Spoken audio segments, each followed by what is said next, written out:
السلام علیکم ورحمۃ اللہ. بسم اللہ الرحمن الرحیم. اللہم صلی علی محمد عبدک ورسولک وصلی علی المؤمنین والمؤمنات والمسلمین والمسلمات. اللہم صلی علی محمد کما تحب وترضی. اللہ پاک کو اپنے بندے بہت پسند ہیں اور اللہ اپنے بندوں سے محبت کرتا ہے. گناہگار سے گناہگار بندہ، فاسق اور فاجر، جو کسی پل بھی اللہ پاک کو راضی نہیں کر سکا، ہر لمحہ ہر لہجہ اس نے اللہ کو ناراض کیا، میرے اللہ کو وہ بھی پسند ہے. اللہ اس کی توبہ کے انتظار میں رہتا ہے تاکہ میرا یہ بندہ جہنم میں نہ چلا جائے، عذاب نہ سہے. ہر پل اللہ جل شانہ کی رحمت اس کی طرف بھی متوجہ رہتی ہے، حتیٰ کہ ساری عمر کفر میں رہنے والا، اللہ کے مقابلے میں اللہ بنانے والا، رب کے مقابلے میں رب بنانے والا، مشکل کشا کے مقابلے میں مشکل کشا بنانے والا، حاجت روا کے مقابلے میں حاجت روا بنانے والا، جس وقت اسے اللہ کے بارے میں احساس پیدا ہوتا ہے کہ نہیں کوئی ایسی ہستی ہے جسے میں بھولا ہوں، تو اسی پل میں اللہ کی رحمت اس کی طرف متوجہ ہوتی ہے. اسی پل، اسی لمحہ، اسی لحظہ، اور ایک پل میں اللہ اس سے راضی ہو جاتا ہے. بندے جو پسند ہوئے تو اللہ جل شانہ کی پسند کا خیال رکھنے والا ہمیشہ پسندیدہ ہوتا ہے. اللہ کی پسند کو پسند کرنے والا، تو اللہ کو اپنے بندوں سے محبت، تو جو اللہ کے بندوں سے محبت کرے گا اور ان کی آخرت کا خیال رکھے گا اور ان کی دنیا کا خیال رکھے گا، اللہ اس کو پسند کرتا ہے. یہ جذبہ اور یہ ذمہ داری اللہ پاک نے انبیاء کرام علیہ السلام کو دی. ختم نبوت کے صدقے سرور کونین صلی اللہ علیہ وسلم آخری نبی ہیں، آپ کے بعد کوئی نبی نہیں. تو یہ جذبہ امت کو ملا. پھر امت میں سے بعض ایسے لوگ ہیں جنہوں نے اس جذبے کو اپنا مشن بنایا. ان میں ایک ہستی ہیں حضرت پیر علی حجویری رحمۃ اللہ تعالی علیہ. وہ ایسی ہستی ہیں کہ انہوں نے امت کا درد، مخلوق کا درد، مخلوق کا غم ایسا بنایا کہ آج ان کی تربت لاہور میں ایک پیغام دے رہی ہے کہ لوگوں، درد ہوتا ہے تو ایسا ہوتا ہے اور غم ہوتا ہے تو ایسا ہوتا ہے کہ تاریخ اٹھاؤ، میری اماں کی تربت کہیں اور ہے، میرے ابا کی تربت کہیں اور ہے، میرے آبا و اجداد کہیں اور سو رہے افغانستان کے غزنی میں، اور میں لاہور کی مٹی پہ اپنی کروٹیں لے رہا ہوں، جنت کی آسودگی میں، جنت کی راحت میں. اللہ والوں کی قبریں نور سے پر ہوتی ہیں، اولیاء کی قبریں. یہ پیغام ہے میرے آپ کے لیے کہ ہمارے اندر بھی یہ احساس پیدا ہو جائے، جیسے حضرت پیر علی حجویری رحمۃ اللہ تعالی علیہ کے اندر ایک احساس پیدا ہوا، غم پیدا ہوا، اور یہ احساس غم بیٹھنے نہیں دیتا. یکو بکو، یہ کریا بکریا، اقلیم با اقلیم پھر آتا ہے. جذبہ کوئی بھی ہو. ایک بندے کا جذبہ تھا، اس کو مرغے پالنے کا شوق تھا، تو کو بکو پھرتا تھا، جہاں اعلیٰ قسم کا مرغا اس کی بولی لگاتا تھا. پھر گھر کے برتن بیچنے پڑتے تو بیچ دیتا تھا. وہ مرغا وہ لے کے اس نے آنا ہے.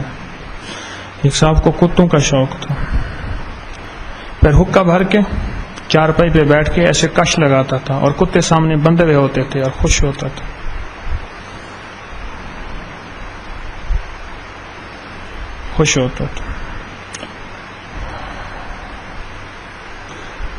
اور کتوں کو بیٹا کہتا تھا.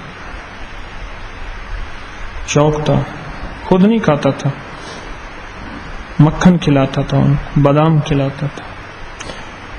میں نے کئی گھوڑے والے دیکھے، مربع آملے کے ٹین لے جاتے ہیں، گھوڑے کو کھلاتے ہیں، چاندی کے ورق کھلاتے ہیں، خمیرہ گازبان کھلاتے ہیں، دل کی تقویت کی چیزیں کھلاتے ہیں، ایئر کنڈیشن کے نیچے گھوڑے کو سلاتے ہیں.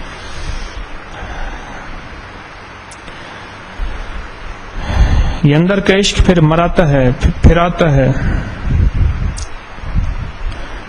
یہ سب کو چھڑوا دیتا ہے۔ حضرت پیر علی حجویری رحمۃ اللہ تعالی علیہ کو یہ اندر کا عشق تھا، ان کے اندر یہ اندر کا غم تھا، جس غم نے اپنا گھر چھڑوا دیا۔ آج ان کی تربت لاہور میں ہے، اور اس بات کا ایک مکمل ثبوت ہے کہ اللہ کے لیے، اللہ کی محبت کے لیے اور اللہ کی مخلوق تک مدینے والے کا پیغام پہنچانے کے لیے اپنا گھر بار چھوڑنا پڑے تو سودا سستا ہوتا ہے، مہنگا نہیں ہوتا۔ یہ پیغام ہے، اور جب عشق پکا ہوتا ہے تو اس سے نکلی ہوئی باتیں پھر اوپر عرش پہ قبول ہوتی ہیں۔ 1000 صدی سے زیادہ، 11 صدی کے قریب ان کی آمد، لیکن 5ویں صدی میں تشریف لائے تھے۔ ان کا لاہور میں آنا 5ویں صدی میں ثابت ہے۔ 5ویں صدی کے بعد اس امت میں لکھنے لکھانے کا جذبہ بہت زیادہ بڑھ گیا، کتابیں لکھنے کا، تفسیریں لکھنے کا، علم لکھنے کا بڑا۔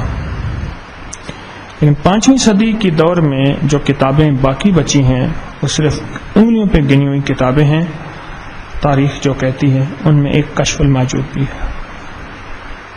اس کے بعد کوئی کتاب نظر نہیں آتی۔ 5ویں صدی میں لکھی ہوئی کتابیں جتنی بھی ہیں وہ صرف گنی ہوئی ہیں، ان میں ایک کشف الموجود بھی ہے، جو کہ اس وقت زندہ و تابندہ اور موجود ہے، اور دنیا کی کئی زبانوں میں پڑھی جا رہی ہے، لیکن پڑھائی نہیں جا رہی۔ یہ سعادت میرے شیخ حضرت قبلہ خواجہ سید محمد عبداللہ حجویری رحمۃ اللہ تعالی علیہ کو ہے۔ انہوں نے یہ کتاب پڑھائی، اب ٹوٹا پھوٹا میں بھی یہ سلسلہ جاری رکھے ہوئے ہوں۔ پوری دنیا میں پڑھی جا رہی ہے، پڑھائی نہیں جا رہی۔ ایک درد ہے اس کتاب کے اندر، ایک غم ہے اور ایک کڑھن ہے، ایک فکر ہے جو منتقل ہوتا ہے، درد عالم میں منتقل ہوتا ہے اس کتاب کے ذریعے، اور ایک پیغام منتقل ہوتا ہے، پیغام منتقل ہوتا ہے کہ لوگوں، جب بھی کہیں دیکھنا دنیا کے اندر کوئی درد ہے تو اس کے پیچھے کوئی درد مند ملے گا۔ ہاں، کوئی ہم ہے تو اس کے پیچھے کوئی ہم درد ملے گا، ہم غم۔ اللہم انی اعوذ بک من الہم والحزن۔ کوئی ہم ہے، اگر کہیں کوئی غم ہے، ہم درد ہے، تو اس کے پیچھے ہم درد ملے گا۔ کوئی درد ہے تو اس کے پیچھے کوئی ہم درد ملے گا، کوئی ہم ہے تو اس کے پیچھے ہم درد ملے گا۔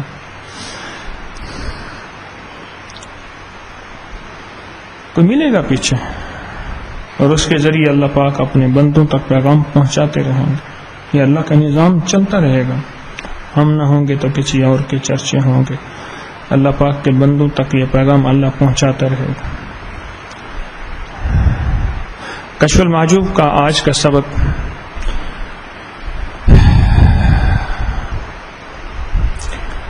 شیخ فرماتے ہیں، ہماری تیسری فصل چل رہی ہے، یعنی 3rd چیپٹر چل رہا ہے، تیسری فصل۔ تو شیخ فرماتے ہیں، جب باطن کے لیے تو نے ایسے گدڑی بنا لی تو اپنی زہری بدن کے لیے بھی ایک گدڑی بنانی چاہیے، اور میری اس بارے میں ایک علیحدہ کتاب ہے۔ شیخ فرماتے ہیں، میری اس بارے میں ایک علیحدہ کتاب ہے جس کا نام ہے اسرار الخرق والمونات، یعنی حجاب و کشف۔ اس کا ایک نسخہ مرید کے پاس ہونا چاہیے۔ شیخ فرماتے ہیں، میری یہ کتاب ہر میرے مرید کے پاس ہونی چاہیے۔ معلوم ہوا مرشد بعض اوقات بعض کتابیں مرید کے لیے منتخب کرتے ہیں، سلیکٹ کرتے ہیں، اس کی سلیکشن ہوتی ہے، یہ کتاب ضرور پڑھو۔ جیسے میں آپ کی خدمت میں عرض کرتا ہوں، منتخب حدیث ہے، آداب معرفت ہے، اور شجرہ طیبہ ہے، عرض کرتا رہتا ہوں۔ اس کا ایک نسخہ مرید کے پاس ہونا چاہیے، لیکن جب مرید نے یہ گدڑی پہن لی تو اگر وہ حال اور وجد کے غلبے میں اس گدڑی کو پھاڑ ڈالے تو وہ قابل تسلیم اور معذور سمجھا جائے گا۔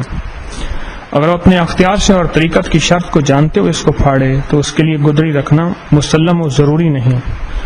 اگر وہ ایسے ہی رکھے جس طرح زمانے کے دوسرے گدڑی پوش میں سے کوئی رکھتا ہے تو وہ بھی ان میں سے ہوگا جو ظاہر پر بغیر باطن کے کفایت کرتا ہے۔ حقیقت یہ ہے کہ ان بزرگوں کے لباس پھاڑنے میں اشارہ اس بات کی طرف ہے جب ان کو ایک مقام سے دوسرے مقام کی طرف انتقال ہوتا ہے وہ فوراً اس لباس سے اس مقام کے حصول کے شکریہ میں باہر آتے ہیں، اور گدڑی کے سوا دوسرے کپڑے فقط ایک مقام کا لباس ہوتا ہے۔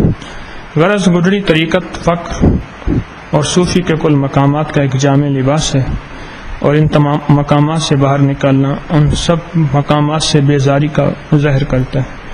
اور اگرچہ یہ مقام اس مسئلے کے بیان کا نہیں بلکہ اس کو خرق اور کشف حجاب السماء کے باب میں بیان کرنا چاہیے، تاہم میں نے یہاں اتنا اشارہ اس لیے کر دیا کہ یہ لطیفہ فوت نہ ہو جائے، اور اپنے محل پر انشاءاللہ اس امر کی پوری تفصیل بیان کر دوں گا۔ نیز مشائخ طریقت نے فرمایا کہ گدڑی پہنانے والے مرشد کو حقیقت و طریقت میں ایسی قوت ہونی چاہیے کہ وہ طریقت سے بیگانہ شخص کو شفقت کی نگاہ سے دیکھے تو وہ طریقت سے آشنا ہو جائے، اور جب گدڑی ایک گناہگار کو پہنا دے تو وہ اولیاء اللہ میں سے ہو جائے۔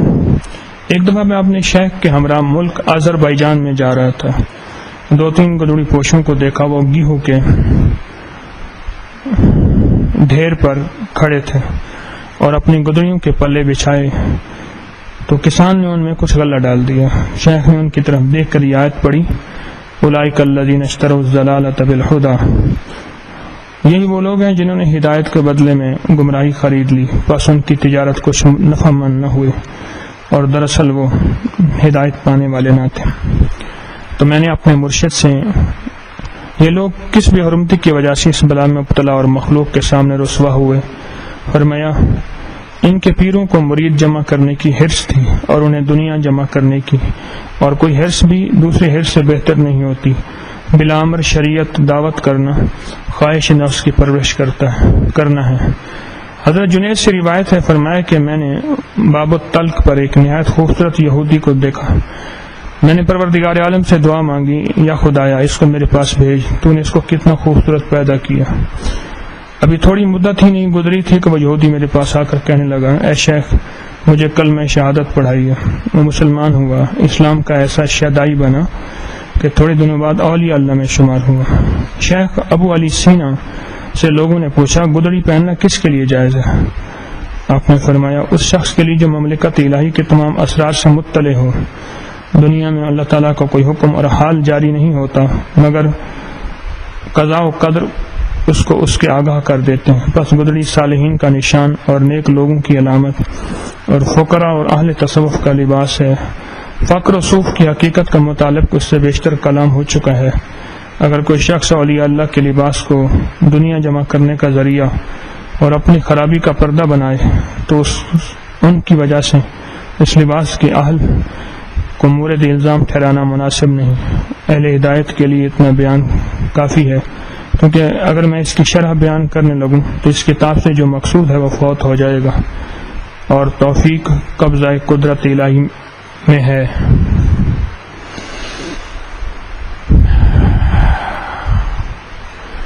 آج کے سبق میں شیخ ہم سے کیا چاہتے ہیں؟ آج کے سبق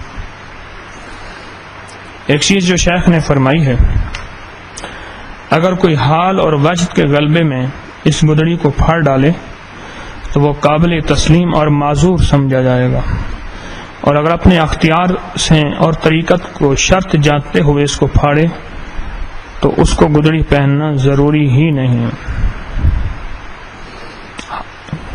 اب حال اور وجد کی اگر تذکرہ آیا تو میں آج حال اور وجد کو بیان کروں گا کہ حال اور وجد کیا ہے۔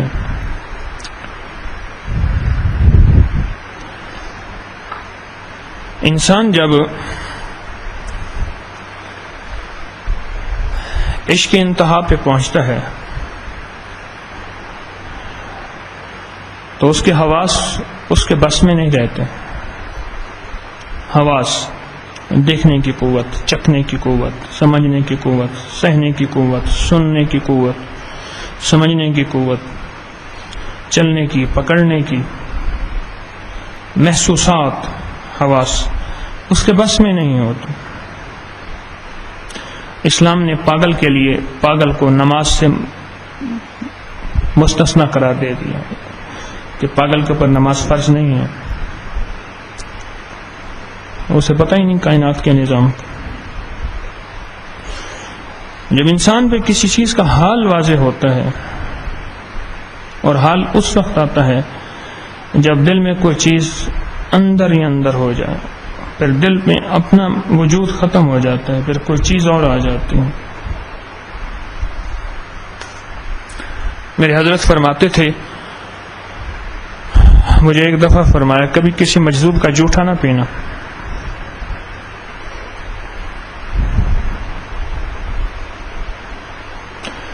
بعض اوقات مجذوب کا جوٹا پینے سے انسان مجذوب ہو جاتا ہے. پھر دنیا میں پھر وہ دنیا سے آری، نہ ملک ملک اتے مال دے، نہ زال دے نہ بال دے، ہر دم خدائی خیال دے، گم کر گما یکرو رہن. پھر وہ دنیا میں اس کو کچھ بھی پتہ نہیں، کچھ بھی نہیں ہوگا. کیوں؟ مومن کے لیے اللہ نے دونوں جہان بنائے ہیں، اور مومن پہ اللہ نے ذمہ داری رکھی ہے گھر کی، بچوں کی، اپنوں کی، غیروں کی. حقوق بھی رکھے ہیں، فرائض بھی رکھے ہیں، دنیا کے نظام سارے مومن کے لیے رکھے ہیں. مومن کو مستی اور وجد کی دنیا نہیں دی. یہ کیفیت اگر کبھی ہو جائے بے بسی کی حالت میں، اس پہ پکڑ نہیں. خود اپنے اوپر یہ کیفیت طاری کرنا، دنیا سے بیزار، گھر سے بیزار، اولاد سے بیزار، زندگی کی ہر چیز سے، لباس سے بیزار، جسے میں عام طور پہ لفظ کرتا ہوں کہ تسبیح خانہ ملنگ نہیں بناتا، اور نہ بننا ہے، اور نہ اس کی چاہت کرنی ہے. گھر میں رہنا ہے، گھر والوں کو، دنیا میں دنیا والوں کو، سب کو ساتھ لے کے چلنا. وجد آتا کس وقت ہے، حال آتا کس وقت ہے.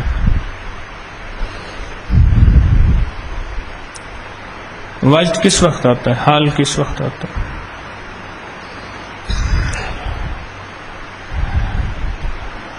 کئی اللہ والوں کے بارے میں سنا کہ بندہ آیا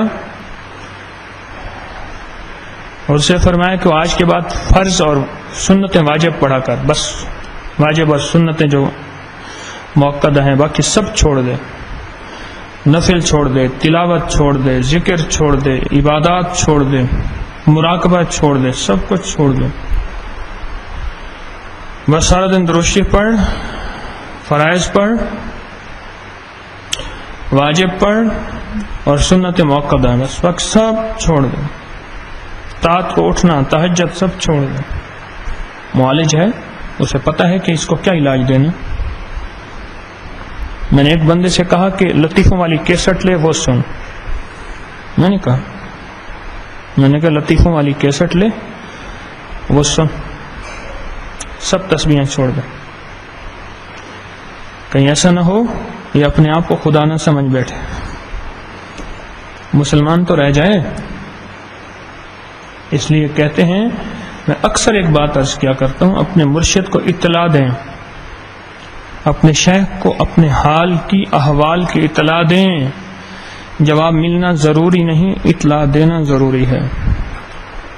اپنے اچھے حال کی اطلاع دیں نہ دیں، برے حال کی اطلاع ضرور دیں.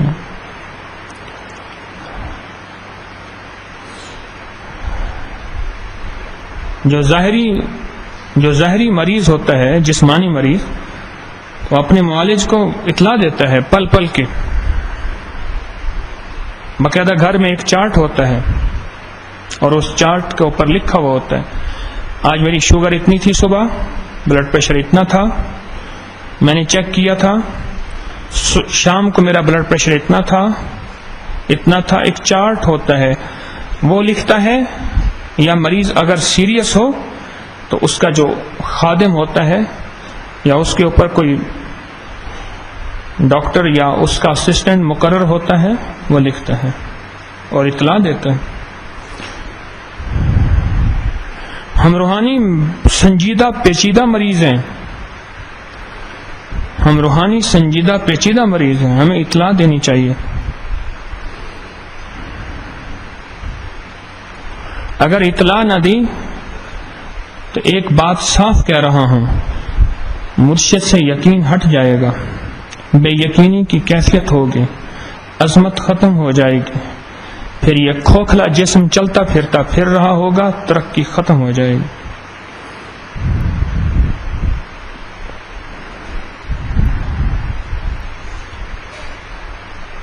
پھر یہ بس ایسے جسم چل پھر رہا ہو، ترقی اس کی ختم ہو جائے گی۔ پھر دوسروں کی ترقی پہ یا تو حیرت ہوگی یا بے یقینی ہوگی، دو چیزیں ہوں گی، یا کیا ہوگا؟ یا حیرت ہوگی یا بے یقینی ہوگی۔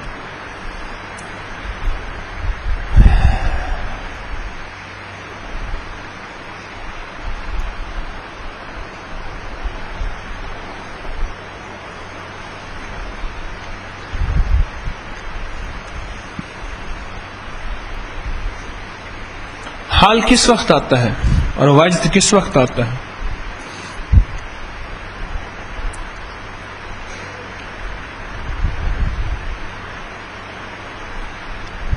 ایک لفظ بتاتا ہوں، من جد وجد، کیا معنی؟ پا لیتا ہے۔ وجد کے معنی کیا ہے؟ پا لینا۔ اب پہلے وجد کے معنی میں جائیں۔ وجد کے معنی ہے پا لینا۔ کس کو پا لینا؟ اس ذات کو جو پردوں کے پیچھے ہے، یومنون بالغیب کا نام ہے اس کا، اس کو پا لیا جس نے، جب اس کو وہ پا لیتا ہے پھر اپنے آپ کو بھول جاتا۔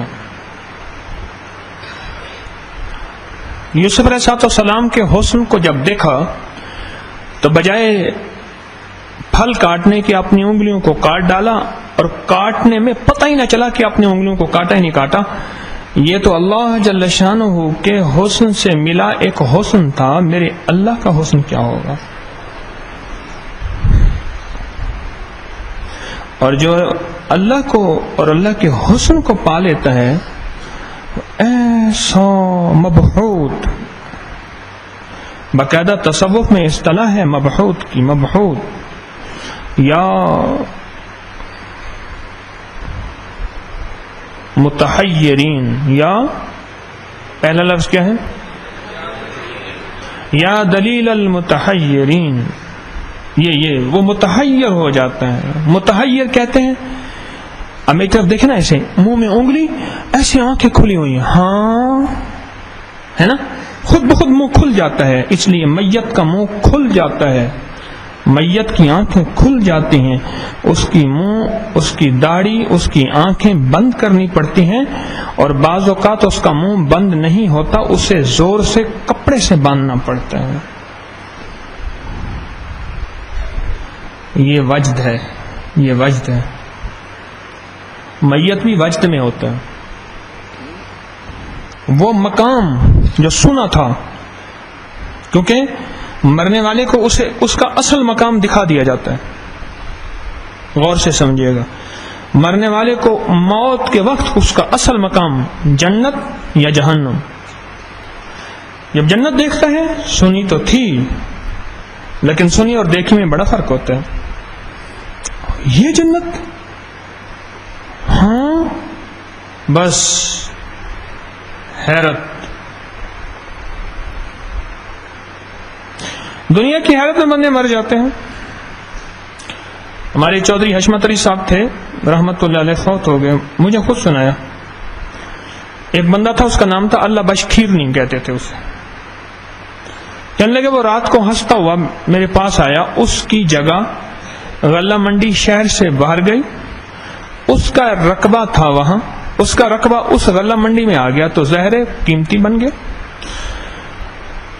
کہنے لگا خوش تھا، کہنا چوہی صاحب وہ میرا رقبہ غلہ منڈی میں آ گیا. میں نے کہا یا اللہ خیر ہو. صبح پتہ چلا کہ اللہ بخش کیرنی مر گیا. خوشی میں، اسے کہتے ہیں شادی مرگ. حالت وجد میں بندہ مر جاتا ہے. کشتگانے خنجرے تسلیم را، ہر زمان از غیب جانے دیگر است. مر گیا.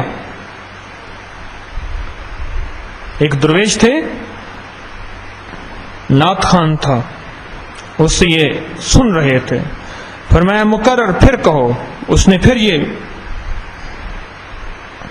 کہو پھر، اور کرتے کرتے وہیں مر گئے. دل پھٹا اور مر گئے. یہ وجد ہے. متحیر حیرت ہے. اس کے سامنے ایک جہان کھلتا ہے اور وہ ہوتا ہے حیرت کا جہان. اور وہ حیرت کا جہان ایسا ہوتا ہے کہ انسان اس کی تاب نہیں لا سکتا. یا بے ہوش ہو جاتا ہے یا مر جاتا ہے، یا پھر اپنے حال سے بے حال ہو جاتا ہے. پھر کپڑے کا حال نہیں،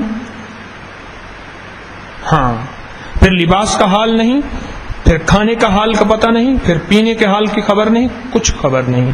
اپنی زندگی اپنے لباس سے بے خبر ہو جاتا ہے. ٹیک والوں کو اٹھا دو ان کو. اپنے حال سے بے خبر ہو جاتا ہے.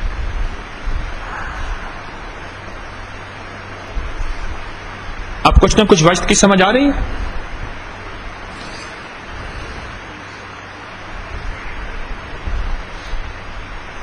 یہ وجد ہے. پھر اسے اپنی کیفیت کی خبر نہیں ہوتی کہ میں کہاں ہوں.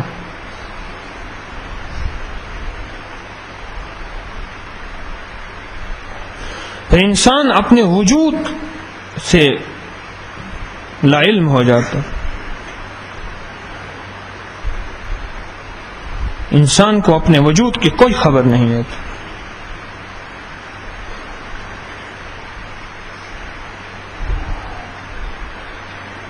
اسے کہتے ہیں وجد. اگر سچا ہو تو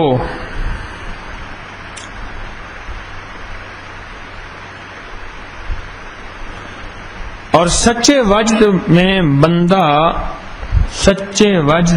بندہ احکامات الہی اگر اس سے چوک جائیں تو اللہ کے ہاں اس کی پکڑ نہیں، کیونکہ وہ مغلوب الحال ہوتا ہے، پاگل ہوتا ہے، دیوانہ ہوتا ہے.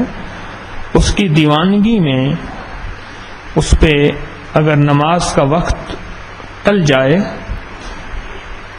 ہاں وہ بعد میں اگر قضا پڑھ لے تو اس وقت کی قضا کا جو عتاب ہے یا عذاب ہے یا پکڑ ہے وہ اس پہ نہیں ہوگا.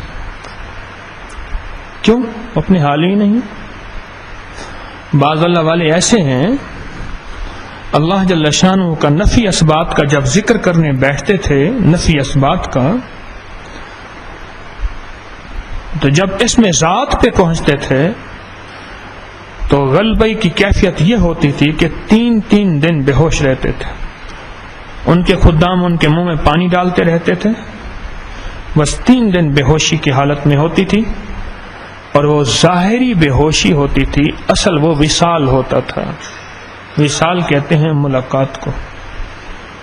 الٹی ہی چال چلتے ہیں دیوان گانے عشق، آنکھوں کو بند کرتے ہیں دیدار کے لیے.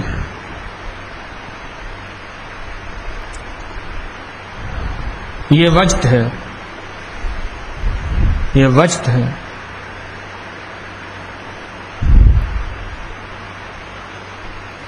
تو وجد اس وقت ہوتا ہے جب کچھ پا لیتا ہے.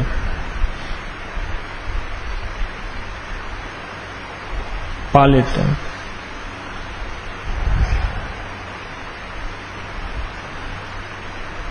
یہ جب امتحانات کا یہ رزلٹ ہوتا ہے نا، ہمارے جب رزلٹ آنا ہوتا تھا اس دن عجیب کیفیت ہوتی تھی. میٹرک کا رزلٹ ہے، اس کے بعد دوسری کلاسوں کا رزلٹ ہے، پھر اس سے اگلی کلاسوں کا رزلٹ ہے، پھر فرسٹ ایئر کا، پھر سیکنڈ ایئر کا، پھر اس سے آگے وغیرہ. ایک دفعہ ایسا ہوا کہ رزلٹ تھا تو وہ جو کتاب ہوتی ہے جس میں رول نمبر لکھے ہوتے ہیں، کیا کہتے ہیں اسے؟ گزٹ. اب وہ تھی، وہ 5 روپے لے کے نا وہ دکھا رہے تھے، 5 روپے. ایک بندہ ڈاٹا تھا، وہ سارے کو ایسے ہٹا کے نا اس نے سب کو ایسے پھینک دیا، اپنا رول نمبر تلاش کرنے لگا. اور ایک بندہ مسکین سا تھا، وہ فرسٹ آیا، اور جو سب کو تھا وہ فرسٹ نہیں آیا، جو طاقتور تھا. اور مسکین بندہ جو ہے وہ بیچارہ بولتا چالتا بھی کم تھا، کمزور سا تھا. اس نے جب دیکھا نا رول نمبر اپنا، اس میں لکھا ہوا تھا کہ اتنے فیصد نمبر، 90% نمبر لیے اس نے، اور وہ فرسٹ آیا. تو اس وقت اس کی کیفیت میں نے دیکھی، میں فرسٹ آ گیا، یہ دیکھو میرا رول نمبر، میں فرسٹ آ گیا. اس کے اندر کی کیفیت اور تھی. اس کے بعد تھوڑی دیر کے بعد اس کو ہوش آیا تو اس نے یوں دیکھا، ایسے احساس ہوا ہو کہ میں کہاں ہوں. اس خوشی میں اس کے اندر ایک وجد کی کیفیت تاری ہے.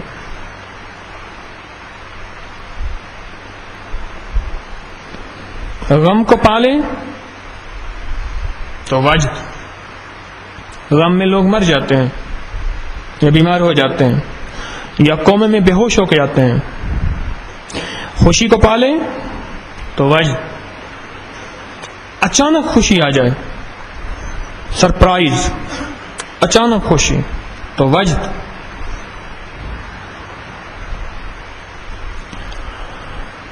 روح کی دنیا سے سال ہر سال نہیں، صدیاں ہو گئیں. ہمارا اوڑھنا بچھونا تو کیا، شناسائی ختم ہو گئی. جیسے کہتے ہیں دعا سلامی ختم ہو گئی، سلام علیکی بھی ختم ہو گئی. روح کی دنیا سے اوڑھنا بچھونا تو اور دور کی بات ہے، تو شناسائی ختم ہو گئی روح کی دنیا سے.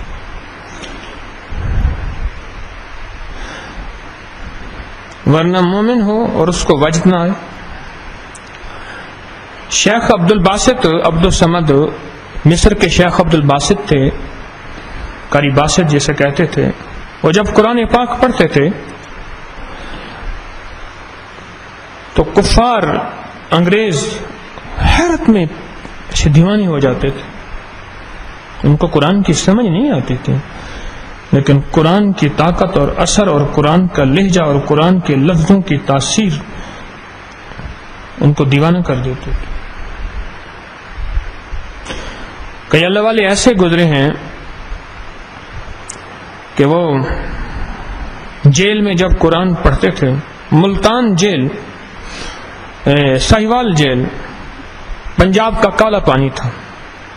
حالات جو کتابوں میں لکھے ہیں، منٹگمری کی جو ساہیوال کی جو جیل تھی، یہ پنجاب کا کالا پانی تھا. بڑے سے بڑا سیاسی مجرم ساہیوال کی جیل میں بھیج دیا جاتا تھا. اور ایک درویش رات کو اٹھے ہیں اور اٹھ کے جو مسلح پہ کھڑے جو قرآن پڑھنا شروع کیا، ہندو جیلر سارے اکٹھے ہو گئے، دیوانے ہو گئے، کیا پڑھ رہا. ایک نے دوسرے سے کہا قرآن ہے مسلمانوں کا. کہا قرآن تو پہلے بھی سنا تھا، کوئی لہجہ اور ہے. کیا بات تھی. ان کے پڑھنے میں وجد تھا، وجدان تھا.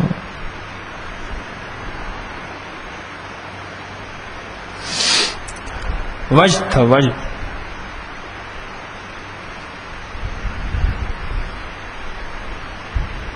گانے والوں کے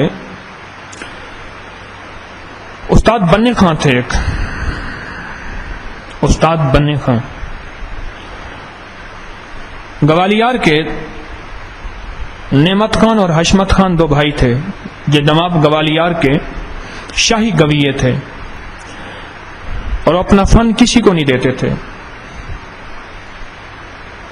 کلاسیکل موسیقی، پرانی موسیقی جو آج ختم ہو چکی ہے، اس کے با کمال تھے. پنجاب سے گیا یہ بندہ اور ان کے جا کے ان کے گھر کی ملازمت کر لی، نوکر بن گیا. یہ نہیں کہا میں کچھ سیکھنے آیا ہوں. 12 سال ان کے گھر میں ان کی صفائیاں، خدمت، جوتے اور ان کا فن دیکھتا رہا، بس صرف دیکھتا رہا. ان کے ساز و آواز، ان کے انسٹرومنٹس، ان کی چیزوں کو آج تک اس نے چھوا نہیں. بننے خان ہے، نواب گوالیار کے جو شاہی گویے تھے، ان کے فن کو صرف دیکھتا رہا. اس کے اندر ایک وجد تھا، دیوانگی تھی. 12 سال کے بعد کہنے لگا سچ تو یہی ہے، میں آپ کا غلام اور خادم ہوں. میں پنجاب سے آیا تھا صرف آپ سے فن سیکھنے کے لیے. سنا ہے کہ آپ کسی کو فن نہیں سکھاتے، تو میں آپ کا غلام بن گیا، میں آپ کا خادم بن گیا. مجھے فن سکھا دیں. دیکھ کے کہنے لگے تو نے سب کچھ سیکھ لیا ہے، جا یہ فن ہمارا پھیلا. اور واقعی اس نے سب کچھ سیکھ لیا تھا دونوں بھائیوں سے. یہ وجد ہے، یہ دیوانگی ہے. جس نے 12 سال تک ان کا پانی بھروایا، ان کے حقے بھروائے، ان کے گھر کی خدمت گزاری اور نوکری کروائی 12 سال تک. اور پھر پوری دنیا نے کلاسیکل موسیقی میں ایک نام دیکھا، وہ استاد بننے خان کا تھا. استاد گھسیٹ خان بھی تھے لکھنؤ کے، لیکن وہ ان سے نیچے تھے. استاد بننے خان ان سے اونچے تھے. اس نے 12 سال ان کی خدمت کی. یہ وجد ہے.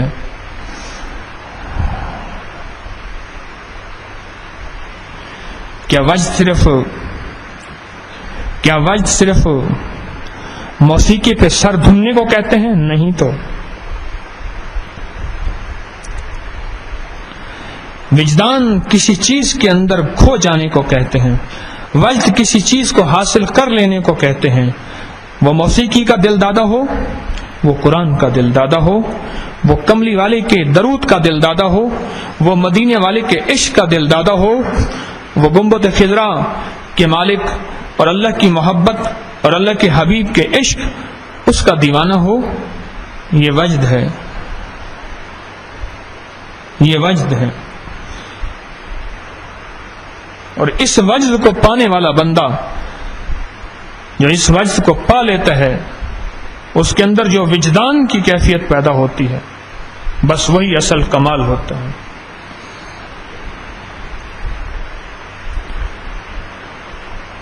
اس وجدان کو پالیں، اس وجدان کو پال. ہمارے اندر جو اس وقت تہ تک نہ پہنچنے کی جو کمی ہے، وہ اس وجدان کو نہ پانے کی. ہم اس وجدان تک نہیں پہنچے.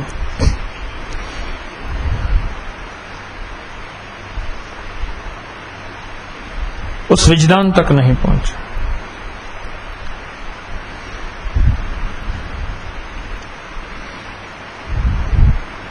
میری باتیں بڑی، شاید میں نے آج جو باتیں کہیں آپ کی سمجھ میں آئیں یا نہ آئیں، لیکن یہ حقیقت ہے. وجد سے کہتے ہیں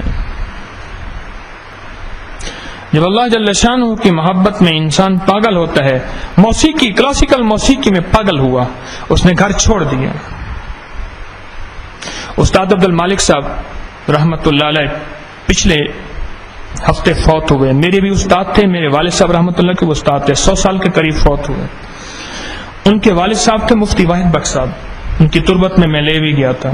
حضرت حکیم الامت کے خلیفہ تھے. حاصل پور کے ساتھ آگے قائم پور ہے، وہاں کی ایک بستی کے رہنے والے تھے. اور جو کپڑا بنتے ہیں، کیا کہتے ہیں اسے؟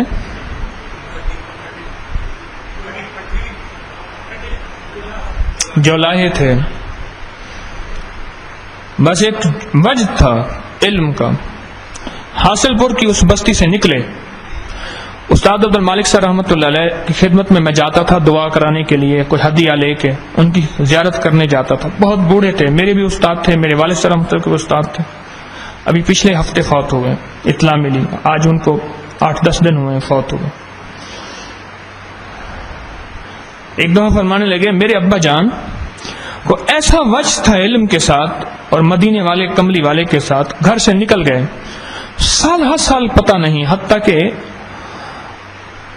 2 بھائی تھے، ایک کا نام خدا بخش تھا، ایک کا نام واحد بخش تھا. میرے ابا کا نام واحد بخش تھا. ایک بھائی کہنے لگے پتہ چلا کہ واحد بخش مر گیا، کوئی اغوا ہو گیا یا کہیں گیا مر گیا، پتہ ہی نہیں. سال ہر سال پتہ ہی نہیں. گھر کی خبر، کہاں کی خبر، کوئی خبر نہیں. سال ہر سال، کوئی 10 12 15 سال کے بعد ایک خط ملا، اطلاع ملی کہ واحد بخش زندہ ہے. علم حاصل کیا دارالعلوم سے. علم حاصل کرنے کے بعد پھر تھانہ بھون گئے، پھر ایک درویش کی خدمت میں جا کے اپنے آپ کو سرنگو کر دیا.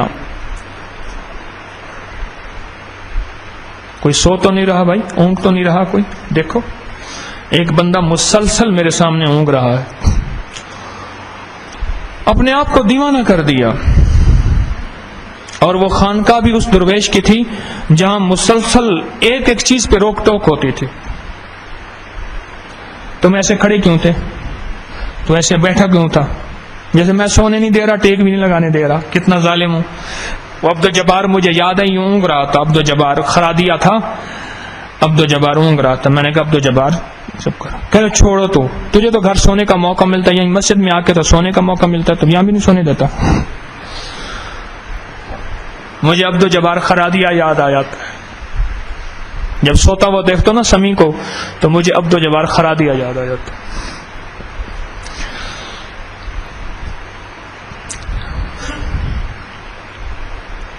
کوئی 12-15 سال کے بعد خط ملا کہ واحد بخش زندہ ہے. کہنے میرے ابا جی زندہ ہیں. پھر وہ درویش کے پاس گئے، وہاں خدمت کرتے رہے کرتے رہے کرتے رہے کرتے کرتے کرتے کرتے ایسا کمال حاصل کیا. مجھے مولانا عبداللہ صاحب رحمۃ اللہ علیہ نے فرمایا کہ وہاں سے خط آیا کہ حضرت حکیم الامت رحمۃ اللہ علیہ کے جتنے خلفاء ہیں ان خلفاء کے حالات کی پر کتاب چھپ رہی ہے. تو حضرت مفتی واحد بخش صاحب رحمۃ اللہ علیہ کے حالات آپ بڑے ہیں، آپ لکھ دیں.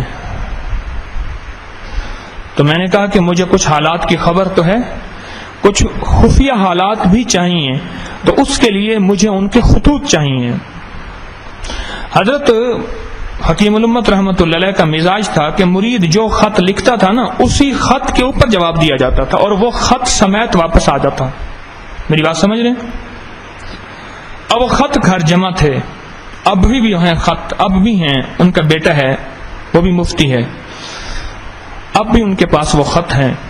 اپنے مرشد کو یہ خط لکھا، حضرت آپ کی توجہات اور دعاؤں سے اب اللہ کے فضل سے روزانہ 1.25 لاکھ نفی اسبات، 1.25 لاکھ اسم ذات، 1.25 لاکھ درود شریف، 1.25 لاکھ سلطان الاذکار، یہ چیزیں روزانہ 1.25 لاکھ ہوتی ہیں. 1.25 لاکھ روز درود شریف پڑھتا ہوں. عقل مانتی ہے؟ 1.25 لاکھ روز لا الہ الا اللہ نفی اسبات، 1.25 لاکھ روز اللہ اللہ اسم ذات، یہ روزانہ 1.25 لاکھ کرتا ہوں. ان کے کارڈ تھے جو خط تھے، اس کے اوپر لکھا ہوا تھا، مرشد نے جواب دیا الحمدللہ اللہم تقبل، اللہ قبول فرمائے، اللہ استقامت عطا فرمائے. یہ مرشد کا جواب تھا. یہ وجد ہے، پا لیا، اپنے آپ کو کھو دیا، خدمت میں لگے رہے سال ہر سال. گھر والوں نے کہا مر گیا. استاد عبد المالک صاحب کے پاس میں 3ری جماعت میں نے پڑھی، 2ری 3ری پڑھی. استاد عبد المالک صاحب، ہم ٹاٹ پہ بیٹھتے تھے، استاد صاحب کرسی پہ بیٹھتے تھے. اور میرا ایک تھا کلاس فیل، میں اس کی دوات میں مٹی ڈال دیتا تھا. اب بھی وہ ملتا ہے. اس دوات کے اندر سیاہی ہوتی تھی. اب وہ جو اس میں پینسل قلم ڈالتا کانے والی، وہ قلم اس کے اندر وہ ہوتی تھی، وہ تو دوات میں مٹی ہوتی تھی.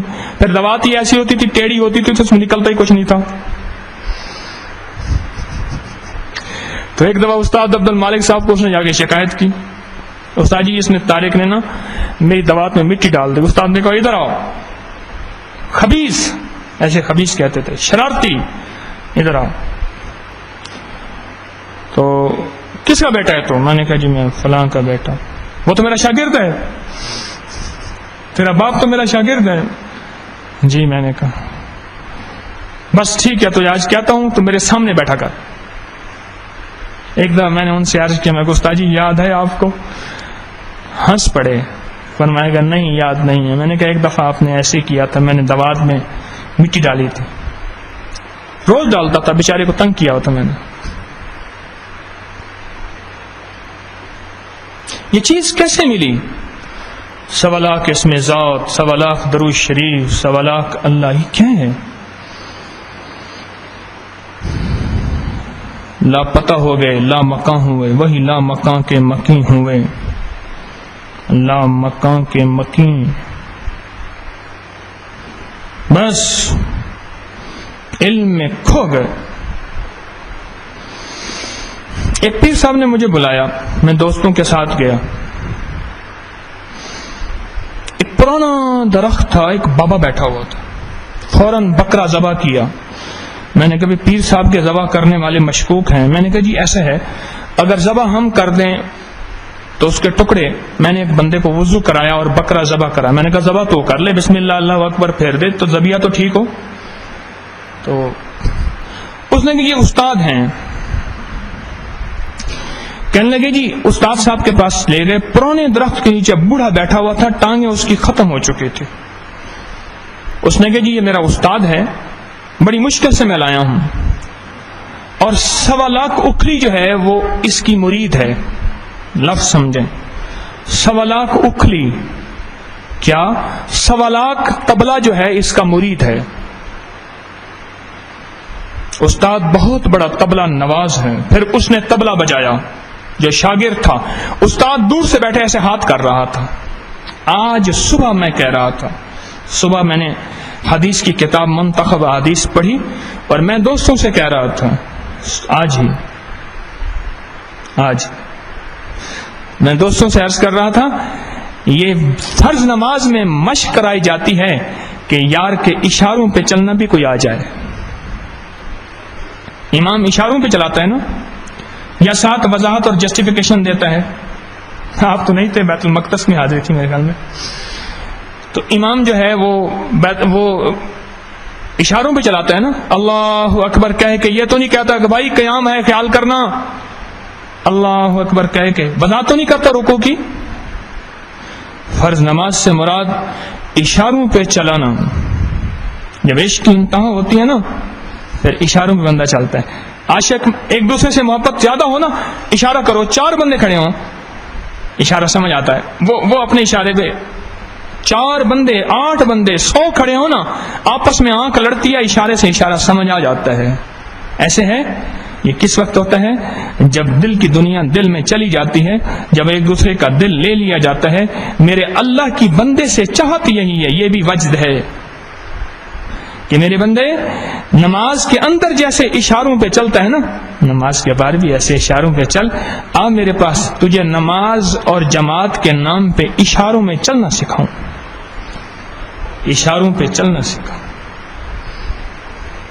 انڈیکیشنز، بس ایسے ہلکے سے اشارے، اللہ اکبر، بس ختم، کوئی وضاحت نہیں، اللہ اکبر، کوئی وضاحت نہیں، پھر اللہ اکبر سجدے میں گیا، پھر اللہ اکبر، پھر اللہ اکبر، یہ سب اشارے ہیں، یہ اشاروں پہ چل رہا ہے، اشاروں،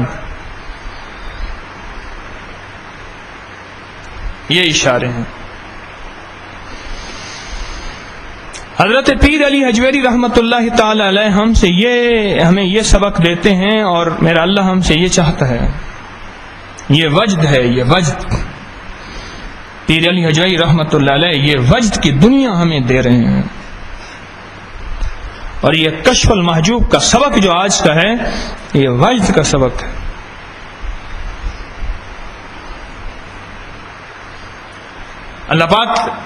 اللہ پاک جل شانہ جماعت کے نام پہ اشاروں کی دنیا پہ چلانا چاہتے ہیں بندے کو، یہ بھی وجد ہے۔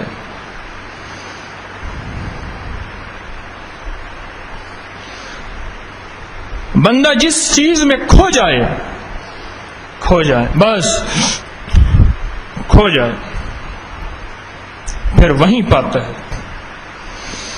یہ سامنے ٹیمپل روڈ پہ بھونڈپورہ چوک ہے، وہاں ایک یاقوت چائے والا ہے، ٹانگیں اس کی ختم ہو گئی ہیں، دکان کا شٹر ہے نہیں، دن رات دکان کھلی ہوئی ہے۔ اس کو چائے بنانے کا ایسا فن آیا، ساری زندگی اس کی چائے پہ رش ہوتا ہے، اب بھی اس کی دن رات ساری رات اس کو چائے بکتی ہے۔ چائے بنا بنا بنا کے اس کی چائے میں وہ لذت ہے مخلوق دور سے صرف چائے پینے آتی ہے۔ اب بھی اب وہ خود نہیں بیٹھتا، اس کی ٹانگیں ختم، اس کا جسم معذور، چائے بنانا آ گیا اس کو، یہ بھی واجد ہے۔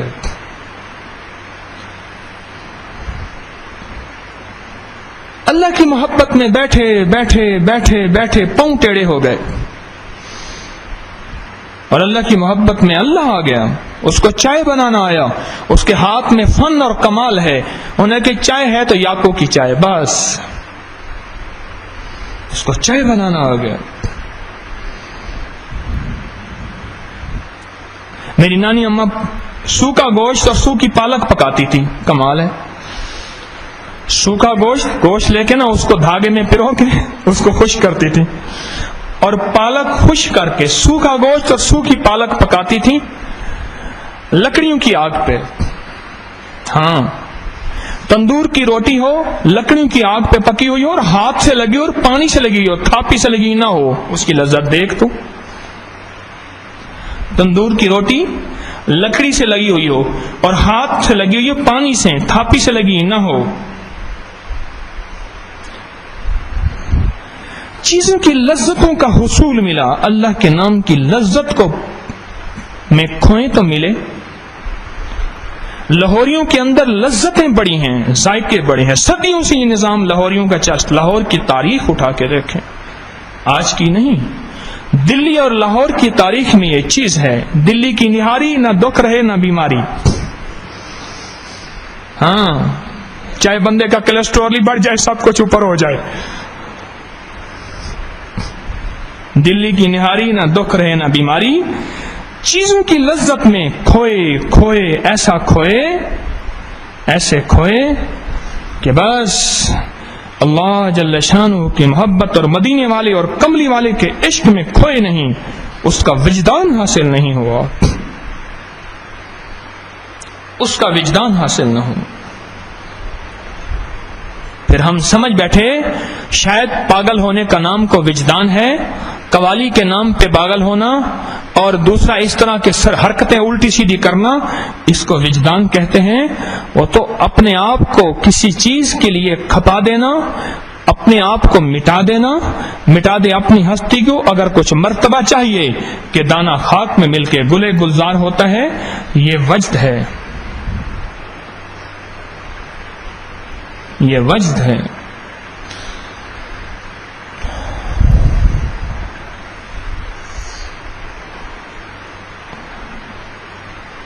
سال ہا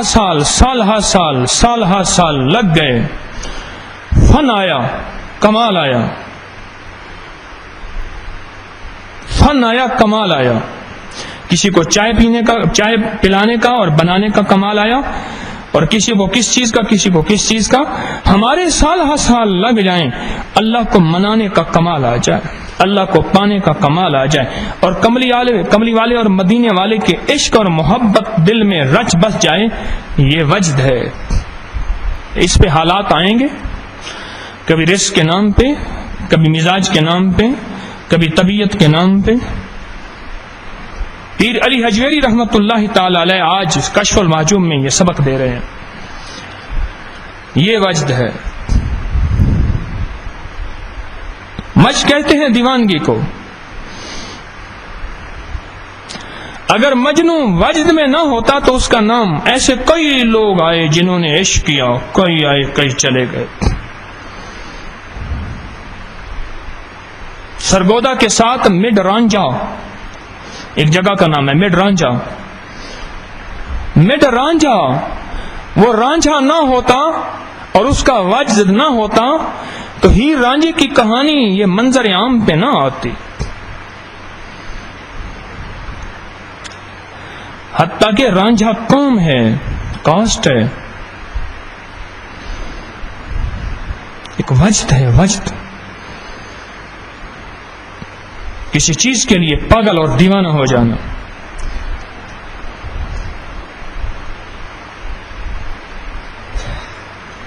جہانیہ کا ایک چک ہے، 14 چک، اس میں ایک شخص تھا اسد نظامی، اس کو ایک وجد تھا کتابوں کا. پھر ایسا وجد تھا کہ وہ اس کو کتاب جہاں ملتی تھی اس کا حاصل کرتا تھا، اور ایسے کہ کمال ہے. کسی نے کہا کہ یہ میری مزدوری کرنی پڑے گی، اینٹیں اٹھانی پڑیں گی. انہوں نے کہا ٹھیک ہے.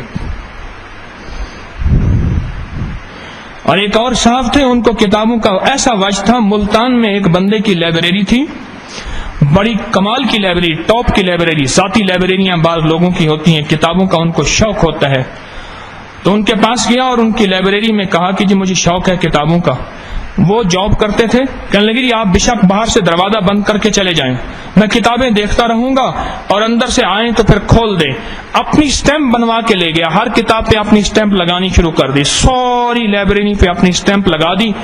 کچھ عرصے کے بعد جا کے مقدمہ درج کر دیا کہ میری لائبریری اغوا ہوئی ہے، فلاں بندے کے پاس ہے، ہر کتاب پہ میری سٹیمپ لگی ہوئی ہے. زندہ باد. اور مقدمہ جیت گیا، ساری لائبریری لے گیا، اور بندہ کچھ کر ہی نہ سکا. ثبوت تھا ہر کتاب پہ اس کا. یہ وجد ہے. اس میں پھر حلال بھی گیا اور حرام بھی گیا. چل، انسان جب وجدان کی دنیا میں آتا ہے پھر وہ اپنے حواس کھو دیتا ہے. وہ عشق کے لیے، وہ حسن کے لیے حسن کا وجد ہو، وہ کتابوں کا وجد ہو، وہ کتے کے لیے وجد ہو، وہ مرغے کے لیے کسی چیز کا وجد ہو، بس وجد ہے، پاگل پن ہے.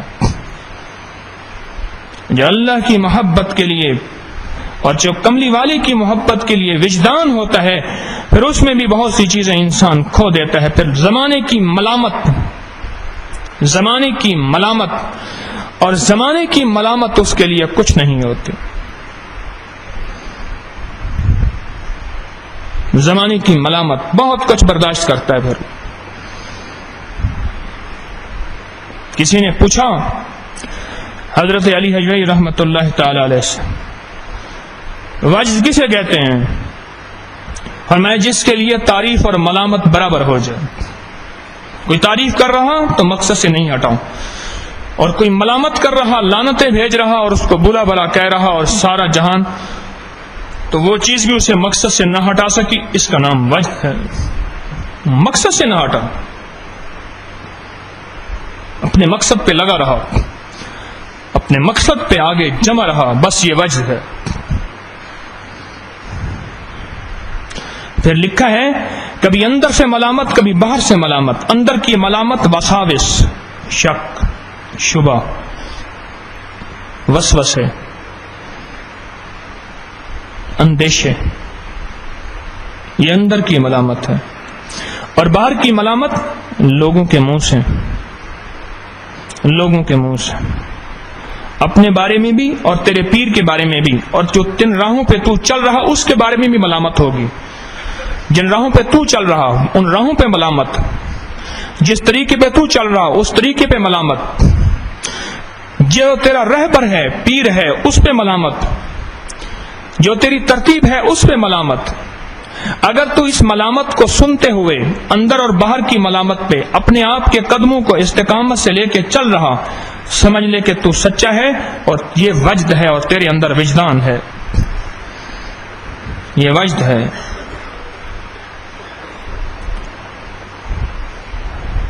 اور اگر تو اندر اور باہر کی ملامت سے ڈگمگا گیا تو پھر وجد نہیں تھا، وجد نہیں تھا.